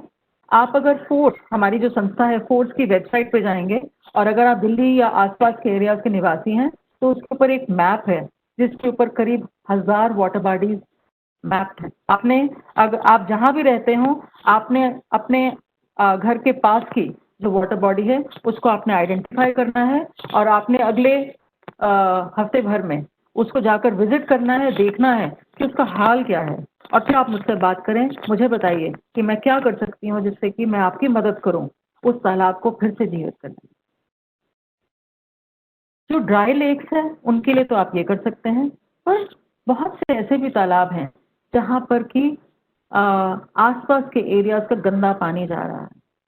उनमें आपने क्या करना है, जो मैंने आपको कुछ समय पहले बताया था अबाउट कंस्ट्रक्टेड वेटलैंड्स, वो पौधे जो गंदे पानी को साफ कर देते हैं, आपने क्या करना है, वो क्यारी बना देनी है। तो वो गंदा पानी जो है उस क्यारी से निकलते हुए आए और फिर उस तालाब में जाए। तो ये जो पिक्चर मैं आपको दिखा रही हूँ, ये पहले एक तालाब था जो मिट्टी से भरा हुआ था, उसमें कीचड़ ही कीचड़ था और वो जो जलकुंभी होती है वो जलकुंभी उसमें उगी हुई थी, खत्म था वो तालाब। और अब जो है ये है वो तालाब स्वच्छ, उसके अंदर बतखें हैं, उसके अंदर मछलियां हैं, आसपास ग्रीनरी है और उसके अंदर एक केमिकल नहीं गया, उसके अंदर कुछ नहीं गया, उसके अंदर सिर्फ और सिर्फ उन पौधों ने इस तालाब को जीवन दान दिया है। और क्या है द मोस्ट इम्पॉर्टेंट थिंग, उस तालाब को हमने तो थोड़ा एक कॉर्पोरेट स्पॉन्सर की मदद से ये सब बना दिया, पर उसके बाद जो उसको जीवित रखा, उसको मैंने जीवित नहीं रखा या मेरी संस्था ने नहीं रखा, उसको जीवित रखा एक जल रक्षक ने, उसी गांव के लोगों ने, जिन्होंने उस तालाब को जीवित रखना अपनी जिम्मेवारी समझी। और आज की तारीख में वो उसकी जो टाइम टू टाइम उन पौधों की जो मेंटेनेंस है वो खुद करते हैं। अगर कोई इस तालाब में गंदगी फेंकता है तो उसको पकड़ के उसको डांट लगाते हैं और वो तालाब जो है आज की तारीख में उस गांव का एक प्रेस्टीज सिंबल बन गया है। वो खुद उस तालाब को बचा रहे हैं। ये है जल रक्षक की पावर। एक और कारण है कि हमें क्यों हम कैसे रेन वाटर हार्वेस्टिंग कर सकते हैं या रिचार्ज टू ग्राउंड वाटर। हमारी जो, जैसे मैंने कुछ पहले बोला, हमारा देश जो है एक मॉनसून कंट्री है। यहाँ पर 80% पानी यही जुलाई अगस्त सितंबर में हो जाता है।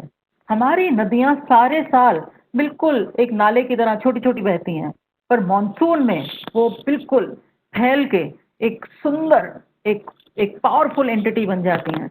पर उनके लिए हमें जगह छोड़नी है, उस फैलाव के लिए जगह छोड़नी है। उनका जो फ्लड प्लेन है उस फ्लड प्लेन को खाली छोड़ना है।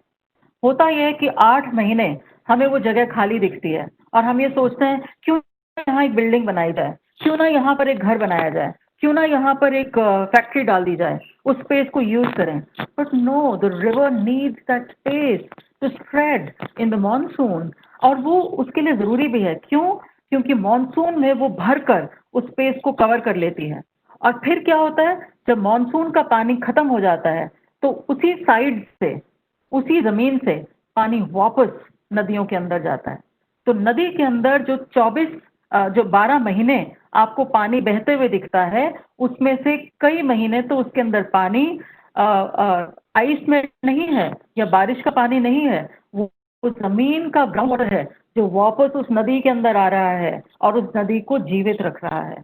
तो अपनी नदियों को अगर हमें जीवित रखना है तो हमें रेन वाटर हार्वेस्टिंग नदियों के फ्लड प्लेन पर करना है, या सिर्फ फ्लड प्लेन को जिंदा रहने देना, उस पर कुछ कंस्ट्रक्शन ना करें, उसको आप छोड़ दें, उस जमीन को आप छोड़ दें, वो ज़मीन अपना काम खुद कर लेगी।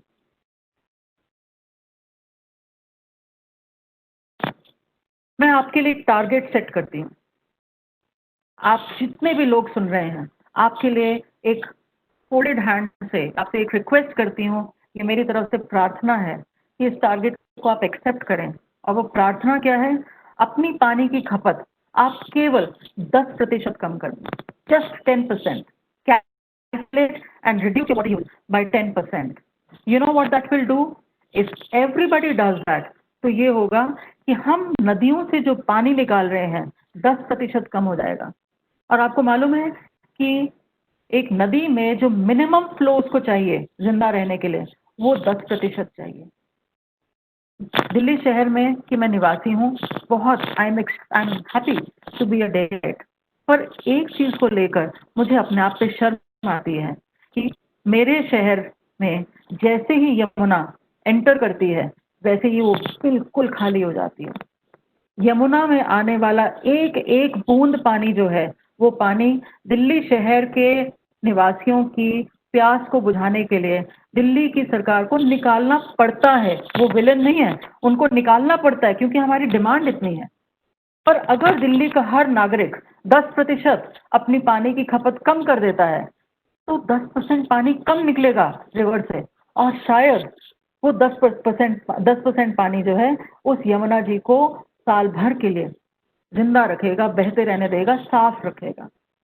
अगर हमें अपने रिवर्स को जिंदा रखना है, साफ रखना है, तो रेन वाटर हार्वेस्टिंग करनी ज़रूरी है और उनके फ्लड प्लेन्स को प्रोटेक्ट करना ज़रूरी है। So do rain water harvesting to keep your rivers alive. ये कुछ पिक्चर्स हैं रेन वाटर हार्वेस्टिंग के।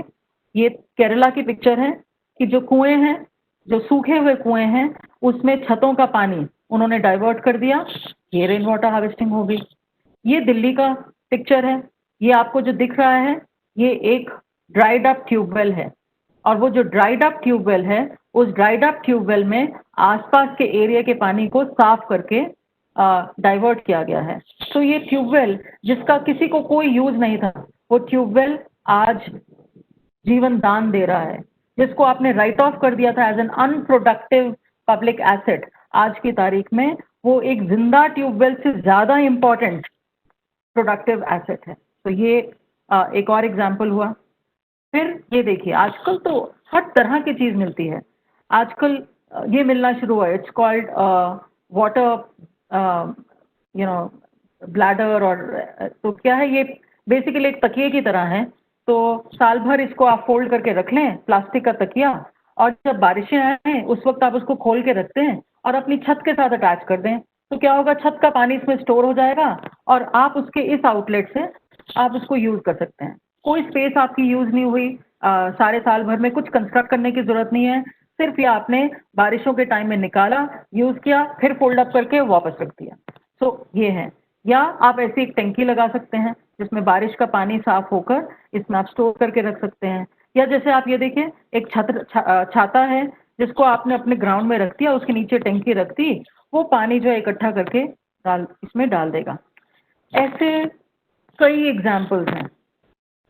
मैंने आपको ये थोड़े से एग्जाम्पल सिर्फ इसलिए दिखाए क्योंकि मैं आपको ये कहना चाहती हूँ, जहाँ इच्छा है वहाँ उपाय भी है। इच्छा ना हो तो 100 कारण है कि आप क्यों नहीं कर सकते। You will have 100 excuses to not do something, but if you have the will, तो आप हर वो काम कर सकते हैं। कोई ना कोई टेक्नोलॉजी आपको मिल जाएगी जो आपको सूट करता है। आपने वो पिक्चर देखी होगी, चक दे, चक दे, शाहरुख खान की पिक्चर थी।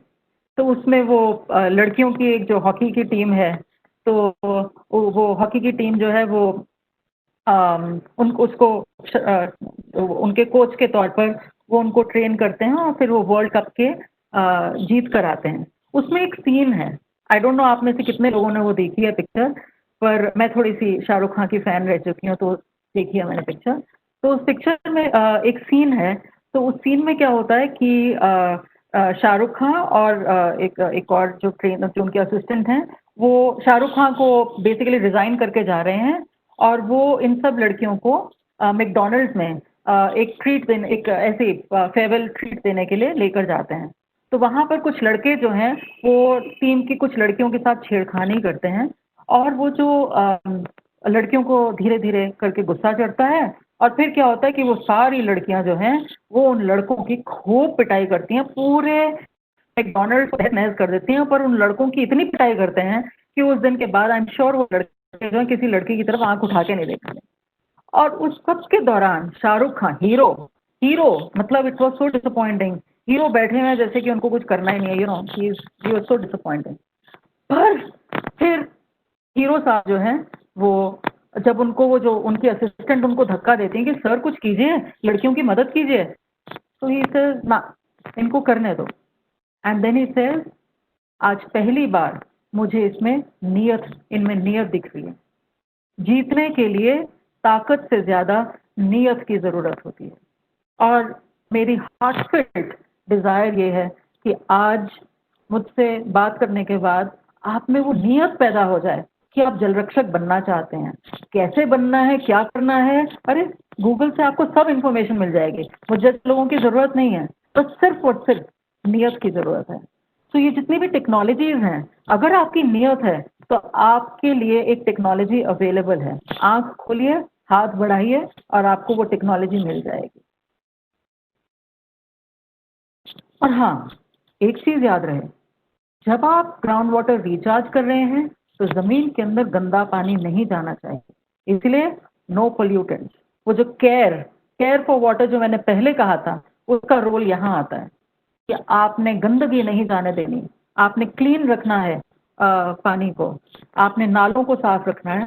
किसी भी घर में अगर नया टॉयलेट बनाते हैं तो ध्यान रखना है कि वो टॉयलेट सीवर लाइन में जाए, कभी भी बारिश की नाली में ना जाए। कूड़ा करकट जमीन पे नहीं फेंकना, क्योंकि जैसे ही आपने जमीन पे फेंका, वैसे ही जब बरसात आई तो वो कूड़ा जो है बरसात के साथ वो पहुंच जाएगा नदियों और नालियों में। अगर आप इंडस्ट्रियलिस्ट हैं तो ये छोटी छोटी चोरियां ना करें। अगर आपने एफ्लुएंट ट्रीटमेंट प्लांट लगाया तो उसको अच्छे से चलने दें। अगर आप एक म्यूनिसिपैलिटी हैं तो अगेन आप ये छोटे छोटे शॉर्टकट्स मत मारिए, एक अच्छी क्वालिटी का एसटीपी बनाइए, पानी को साफ करके ही बाहर जाने दीजिए। अगर आपके घर में सीवर सिस्टम नहीं है तो सेप्टिक टैंक बनाइए, ताकि जो पानी निकले वो साफ पानी निकले, और उसको रिस्पॉन्सिबली साफ कीजिए। ये नहीं कि आपने मोटर लगाई और इधर से पानी निकाल के आपने नाले में फेंक दिया। कंपोस्टिंग कीजिए, गार्बेज को सेग्रीगेट कीजिए, रिसाइकिल कीजिए। बारिश का पानी स्वच्छ है, अगर वो गंदा होता है तो वो हमारी वजह से होती है। अपनी जिम्मेवारी से भागिए मत, ये आपकी जिम्मेवारी है कि आप उस पानी को साफ रखें। इस 4th R which is recycle waste water के बाद हम आते हैं the most important R of them all, which is respect water.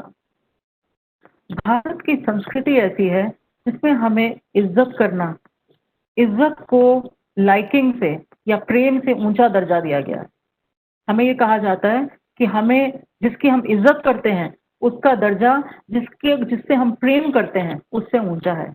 और उसी भावना से मैं ये कहती हूँ आपको कि आप ये याद रखिए कि पानी जो जीवन देता है वही तो ईश्वर है।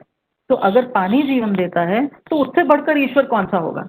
वो ही ईश्वर का एक स्वरूप है, और उसकी आप इज्जत करें जैसे कि ये ईश्वर का स्वरूप है। ये जो आपके सामने स्क्रीन पर पिक्चर है, ये मैं जब भी कोई रेन वाटर का कोई भी काम करती हूँ तो मैं पहले एक कलश सेरेमनी करती हूँ। तो इसमें जैसे मैं हिंदू हूँ और आप मुसलमान हो या सिख हो या कुछ भी हो, आप जब भी पानी की अर्चना करते हैं तो आप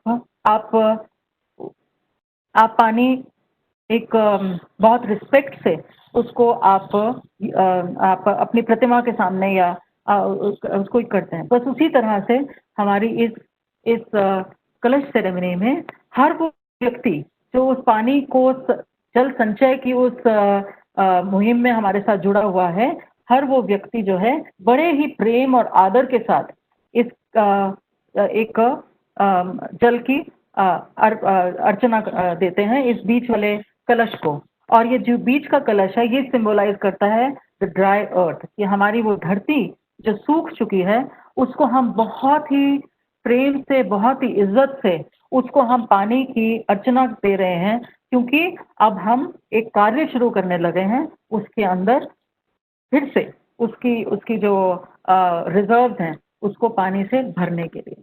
ओके, तो रिस्पेक्ट वाटर।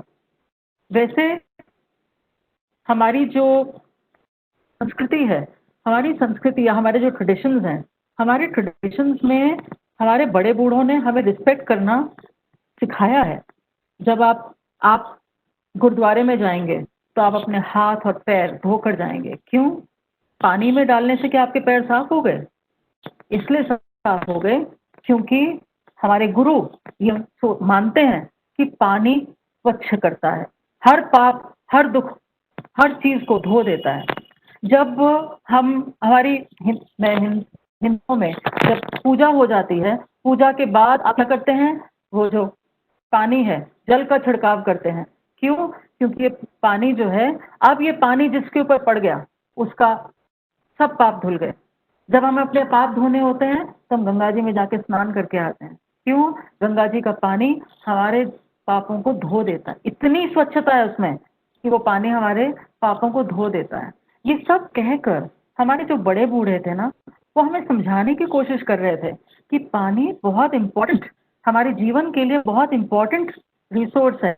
इसकी इज्जत करोगे, इसको ईश्वर का दर्जा दोगे तो जी पाओगे, नहीं तो जीना दुर्लभ हो जाएगा। पर क्या है कि हम जैसे जैसे पढ़ते लिखते गए, वो जो बुनियादी उसूल हैं उनको हम भूल गए।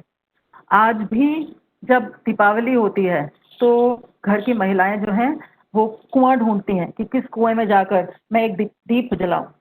मैंने क्या कहा लोगों को? कुआं क्यों ढूंढते हो? तुम्हारे घर में नल है ना, तो आप नल पर दीप जलाओ ना, वो भी तो पानी का स्रोत है। सो रिस्पेक्ट वाटर जो है, अब जब क्रिश्चियंस में जब बच्चे को बैप्टाइज किया जाता है तो पानी से किया जाता है। जब कोई मुसलमान जब मस्जिद में जाता है तो वजू जो है पानी से करते हैं। तो पानी जो है हर रिलीजन में स्वच्छता का, पवित्रता का प्रतीक है, और उसके थ्रू हमारे बड़े बूढ़े हमें समझा रहे थे कि पानी इम्पोर्टेंट है, उसको रिस्पेक्ट करें। मैं अगेन आपसे रिक्वेस्ट करूंगी कि आप जो है, आप आज से जो भी अगला त्योहार आएगा उस पे जैसे आप अपनी प्रतिमाओं की या अपने गुरुओं की पूजा करते हैं, आप थोड़ी सी पूजा पानी की भी करें। Okay, I am almost through, so I am going to stop with the last part, which is कि to be a Jal Rakshak, you have to pledge uh, to to care for water, work for water, and then be like water. ये देखिए, ये मेरे हिमाचल में, मेरा ससुराल हिमाचल में है। मेरे घर के पास एक नदी, एक स्ट्रीम बहती है। इसमें अलग अलग तरह के पत्थर हैं, पर आप ये देखेंगे कि जो जो पानी जो है किसी भी पत्थर के रुकावट से रुकता नहीं है। पानी अपने आगे की मार्च को कभी छोड़ता नहीं है, चलता ही चला जाता है। हर विपदा के, हर बैरियर को क्रॉस करके वो अपने गोल तक पहुंचता ही है। और इसलिए मुझे क्या लगता है कि पानी की रिस्पेक्ट इसलिए भी ज़रूरी है क्योंकि वो हमारे गुरु हैं। जीवन कैसे जीना है वो सब जल हमें सिखाता है। और इस संदर्भ में मैं आपसे ये कहूँगी कि ये मेरी एक छोटी सी वाटर प्रेयर है। मैं I want to close with this, और मैं कहूँगी कि जो 5 आवर्स ऑफ वाटर कंजर्वेशन है, इसका जो ये 5th आवर है, इसको मद्देनजर रखते हुए आपने रोज ये प्रार्थना जरूर करनी है।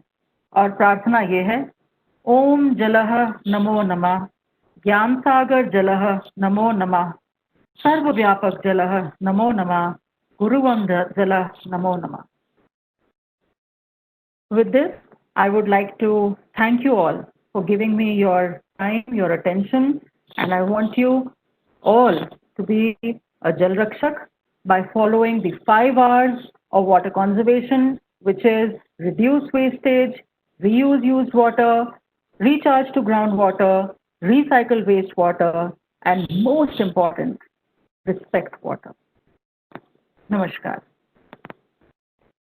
Thanks, Julji. You had very, very nicely told the factors in very simple terms. I'm sure the children would be inspired. I request our Secretary, UP Singh sir, to make the concluding remark.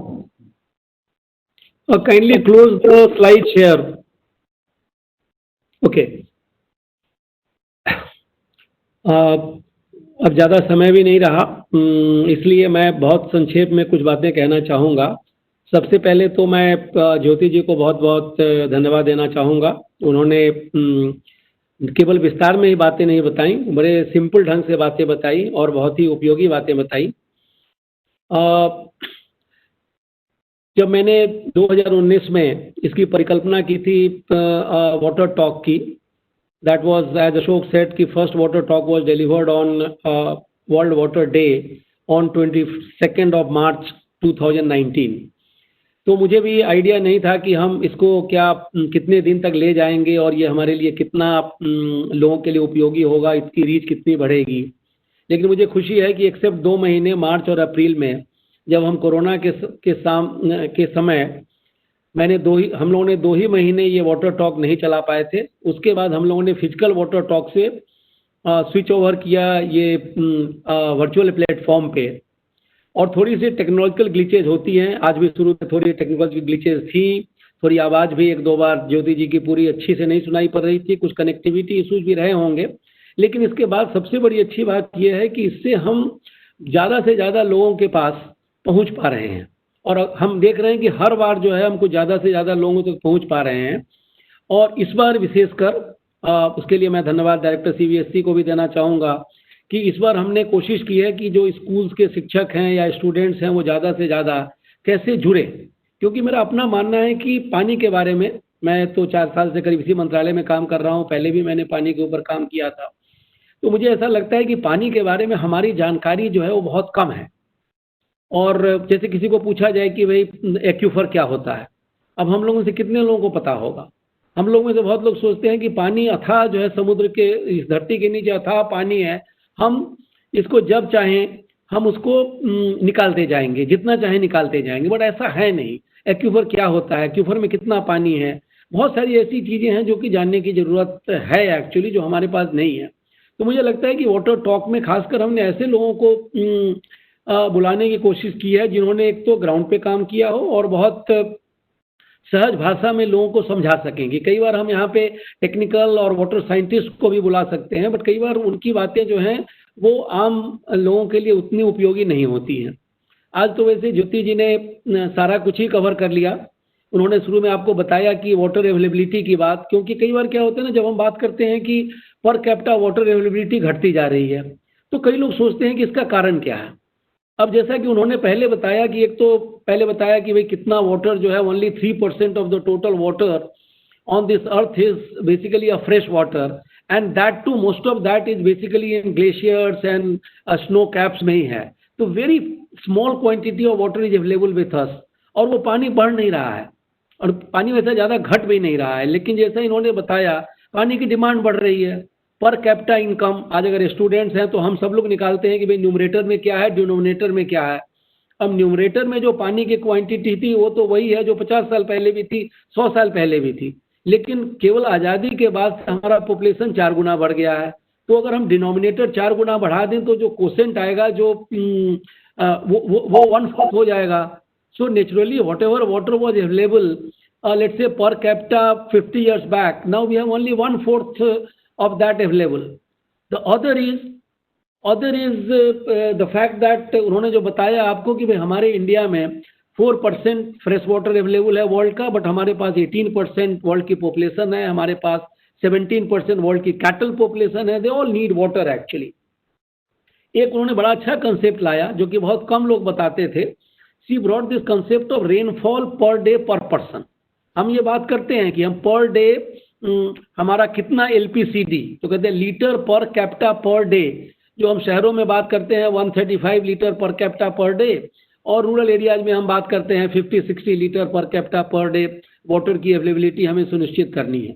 तो वैसे देखा जाए तो may be accept Delhi, जहाँ पे बड़ा close है कि जितनी हमको पानी की आवश्यकता है उतना ही रेनफॉल होता है, बट बाकी सब जगहों पे water availability actually through the rains which is our main source of water is quite a few times more than maybe 10 times, 50 times, 100 times more than what is actually needed. So that's another point she brought out very well. एक तो हम हमेशा कहते रहते हैं, आप भी जानते हैं, सी एल्सो टोल्ड अबाउट कि कितना हमारा temporal and spatial variability of पानी होता है. हमें कहीं पे ऐसे हमारे देश में इलाके हैं जहाँ पे 10,000 मिलीमीटर बारिश होती है, ऐसे भी इलाके हैं जहाँ पे 100 मिलीमीटर बारिश होती है. दूसरी तरफ जैसा उन्होंने बताया कि हमारे यहाँ अधिकांश बारिश केवल मानसून में होती है.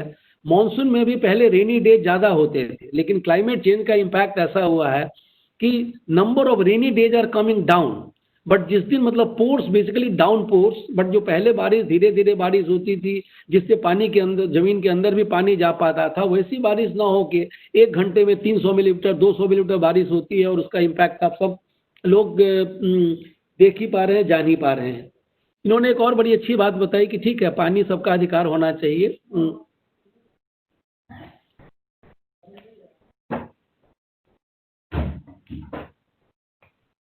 सॉरी, ये सबकी बात होती है, यस पानी का अधिकार होना चाहिए उन्होंने कहा, लेकिन पानी बचाने और पानी को कम खर्च करने की जो ड्यूटी होनी चाहिए, तो राइट्स वर्सेस ड्यूटी की बात भी उन्होंने बड़ी अच्छी बात बताई. केयर फॉर वाटर का कंसेप्ट उन्होंने लाया, बट सबसे अच्छा मुझे लगा उनका 5R. हम लोग भी स्कूल में थे तो हम 3R की बात करते थे. उस समय हम रीडिंग, राइटिंग, अर्थमेटिक 3R की बात करते थे. उसके बाद हमने recycle, reuse, reduce, recycle, reuse की बात की. अब उसमें जो सबसे अच्छी बात हुई कि उन्होंने जो 5th, रिचार्ज की बात तो सही है, बट 5th उन्होंने जो कहा, respect for water. Somewhere the down the line, हमारे मंत्री जी हमेशा कहते हैं कि भारत एक ऐसा देश रहा है जहां हम जल को जगदीश मानते रहे हैं, जल की पूजा होती रही है. हम लोगों के बचपन से हमने देखा है कि कोई भी पर्व त्योहार हो या कोई शादी हो, कुछ भी हो, तो उसमें पानी को जरूर पूजा जाता था. Somewhere down the line we have somehow forgotten this respect for water because water was maybe easily available. हम तो बोलते हैं ना कि भाई पानी को ये पैसे की तरह बहा रहा है, एज इफ कि भाई पानी जो है पैसे को पानी की तरह बहा रहा है, एज इफ कि पानी जो है वो केवल बहाने की चीज़ है. तो somewhere down the line we have stop that respect and we have to get back that respect. Actually recharge की बात उन्होंने बड़ी अच्छी बताई, क्योंकि कुछ दिन पहले हमारे मंत्री जी ने एक मेंबर्स ऑफ पार्लियामेंट के सामने एक प्रेजेंटेशन दिया था. तो जब उन्होंने पूछा सबसे कि भाई पानी तो स्टोर, जब भी पानी स्टोरेज की बात होती है तो बात होती है डैम्स की, रिजर्वायर्स की ना. वहाँ पे ये बताया जाता है, जब मंत्री जी ने पूछा कि बताइए तो सबसे बड़ा हमारा पानी का स्टोरेज क्या है, तो somebody said कि हीराकुद डैम, somebody said कि सरदार सरोवर, somebody said किसी और का नाम उन्होंने लिया, भाखड़ा का नाम लिया, किसी और का नाम लिया.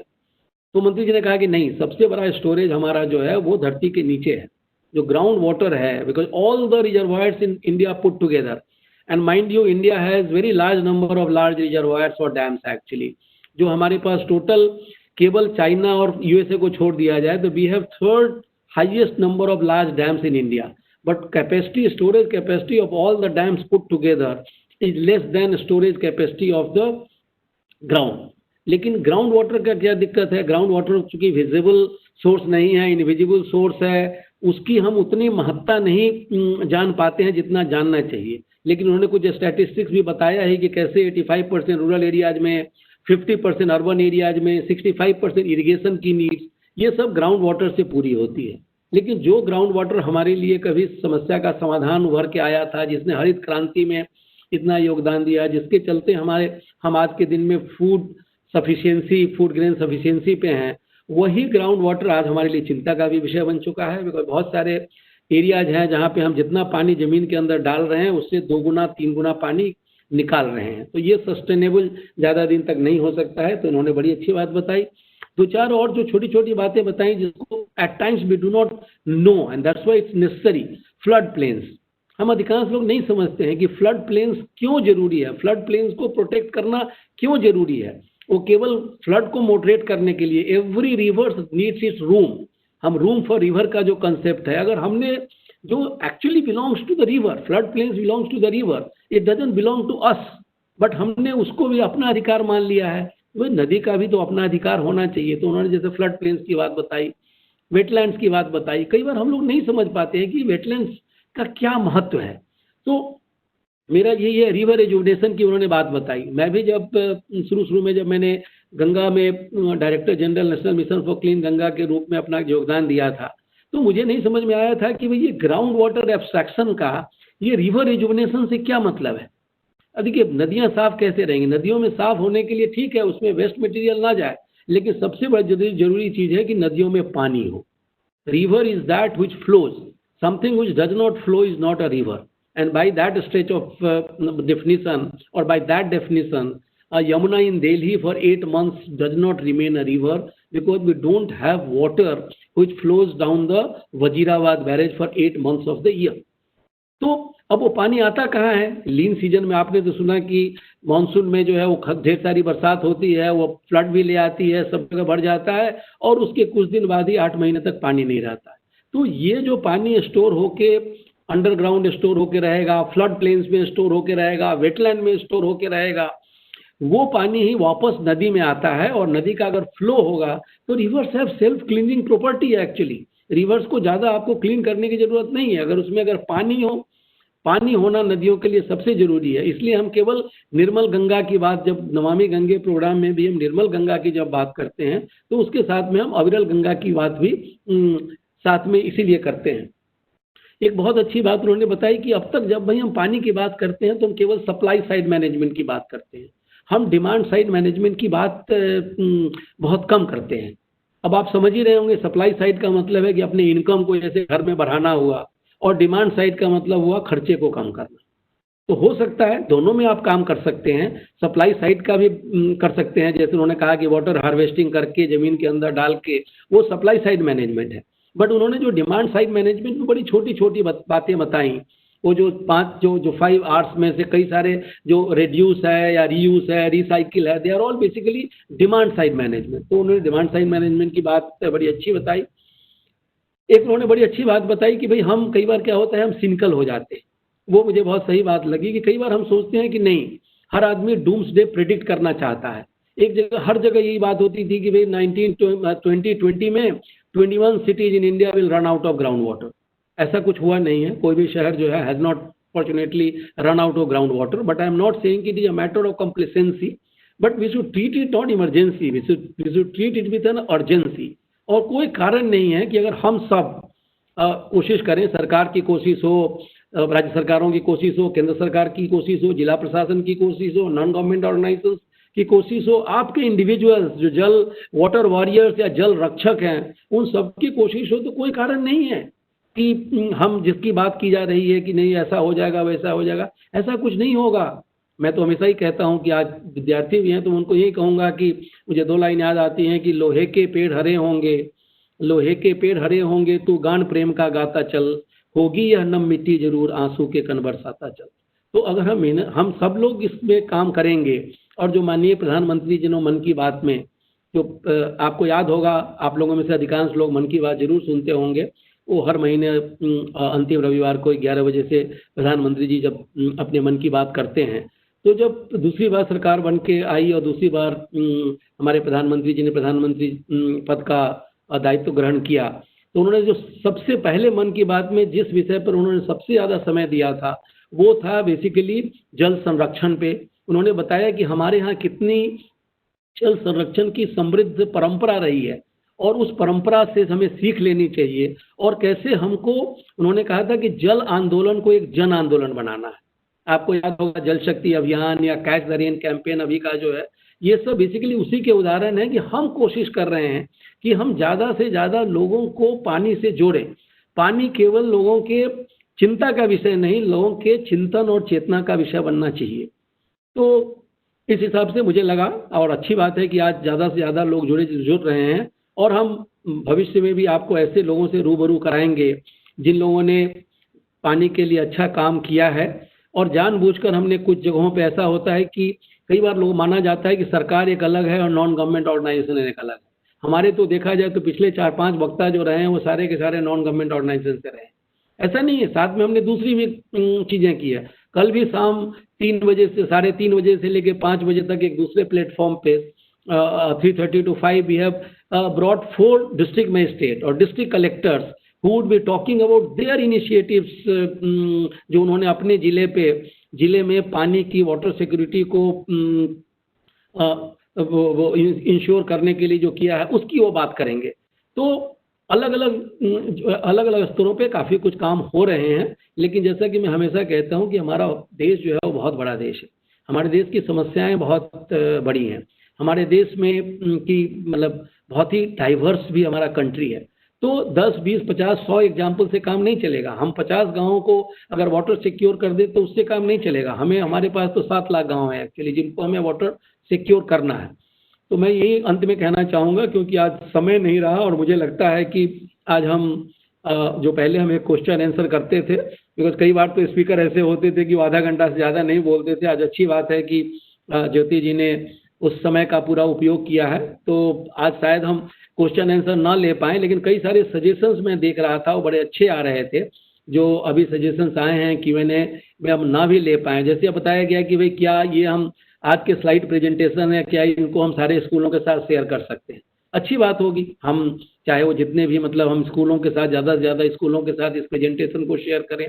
बहुत सारे टास्क भी स्पेशली स्टूडेंट को ज्योति जी ने दिए हैं कि भाई अगर हम खाली यही कर दें कि भाई प्रतिदिन घर पे हम 1 लीटर पानी भी बचाएं, तो उसी का एक हम एक्सपेरिमेंट कर सकते हैं। ऐसी बहुत सारी चीज़ें उन्होंने बताई हैं और मुझे लगता है कि अगर हम, क्योंकि बहुत सारी चीज़ें हम जानते हैं, लेकिन कई बार आपको लगा होगा कि आज का जो ये वाटर टॉक था ये बड़ा रूडिमेंट्री भी कुछ लोगों को लगा होगा कि बड़ी एलिमेंट्री बातें बताई गई। बट भाई देखिए, जीवन का जो सत्य है ना वो इन एलिमेंट्री और रूडिमेंट्री चीज़ों में ही है। जानते तो हम सब हैं, लेकिन उसको हम अपने जीवन में कितना उतार पाते हैं वो बहुत ज़रूरी है। अब अदरवाइज तो सब लोग कहते हैं कि भाई honesty is the best policy.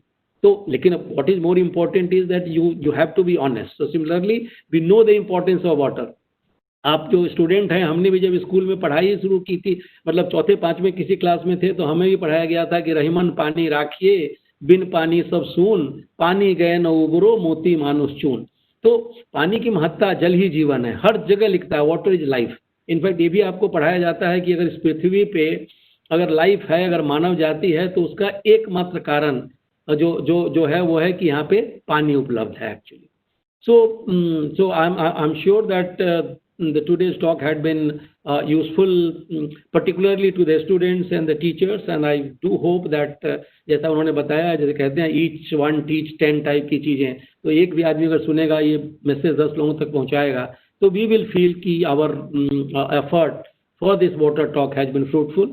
So thank you very much everyone. Thank you first of all Jyoti ji for a very nice talk, and both NWM and Water Digest needs to be complemented. Ashok has been working very hard to ensure, and the Water Digest team led by Anupma has been also working very hard to ensure that this water talk is brought to you without much of the glitches. So thank you very much everybody. Thank you. Thank you, sir, for beautifully summing up the water talk done by Jyoti sir. And very good, sir. She had today we had told her that the target audience are basically children, school के बच्चे हैं sir. इसलिए she had come down to the very rudimentary thing, sir. जो हमारे जो participants है, मैं बताना चाहता हूँ कि हमारे हर महीने में प्रोग्राम अलग अलग लेवल के होते हैं। हमें स्पेसिफिकली इस बार टारगेट किया गया था कि बच्चों के बारे में, और Modi students will be coming. We had actually senior Mirsha who is writing the water policy now. उन्होंने भी बात की थी. We had very technical effort. Himanshu जो ग्राउंड वाटर के एक्सपर्ट है, इसमें काफी टेक्निकल बातें की थी. So we want to cater to different sector of people, different sectors of people. तो आप हर थर्ड फ्राइडे के टॉक में हमारे साथ आ जाइए वाटर टॉक में.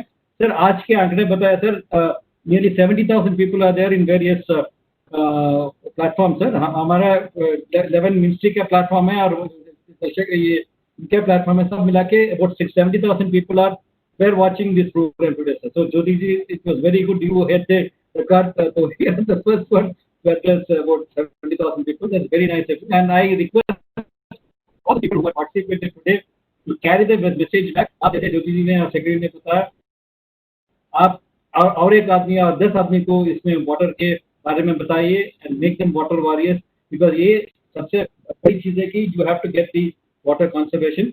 नेशनल वाटर मिशन का campaign is going on. ये जो presentations है पिछले water talks के भी presentations और उसके proceedings हमारे website में available है. So everybody can check up our website National Water Mission और nwm.in. उसमें हर वाटर टॉक का प्रेजेंटेशन है. हमने एक बुक भी तैयार करके उसमें रखा है और साथ ही साथ कैच द रेन कैंपेन के भी प्रेजेंटेशंस जहाँ से भी हमारा अच्छे एग्जाम्पल्स आते हैं उसी का भी वीडियोस और प्रेजेंटेशंस हम अपने वेबसाइट में लिखे हुए हैं. हमने एक ईमेल भी तैयार किया है called catchtherain.nwm@gmail.com. Simple catch the rain वो हमारा कैंपेन है. .nwm is National Water Mission. So catchtherain.nwm@gmail.com. तो सब लोग में कोई अच्छा एग्जाम्पल है वाटर कंजर्वेशन का और अगर आपको कोई सजेशन देना है तो आप इस मेल पे जरूर लिखिएगा. और बाकी जो करता है उसी को देखने के लिए कर सकते हैं. I thank all of you for taking part in this. I thank Jyoti Sharma ji for giving a wonderful presentation जो मन को छूने की बात हुई थी. Very nice. And I thank Secretary also for sparing his valuable time. I thank the water digest people for the technical support in this and all the team who have worked with us.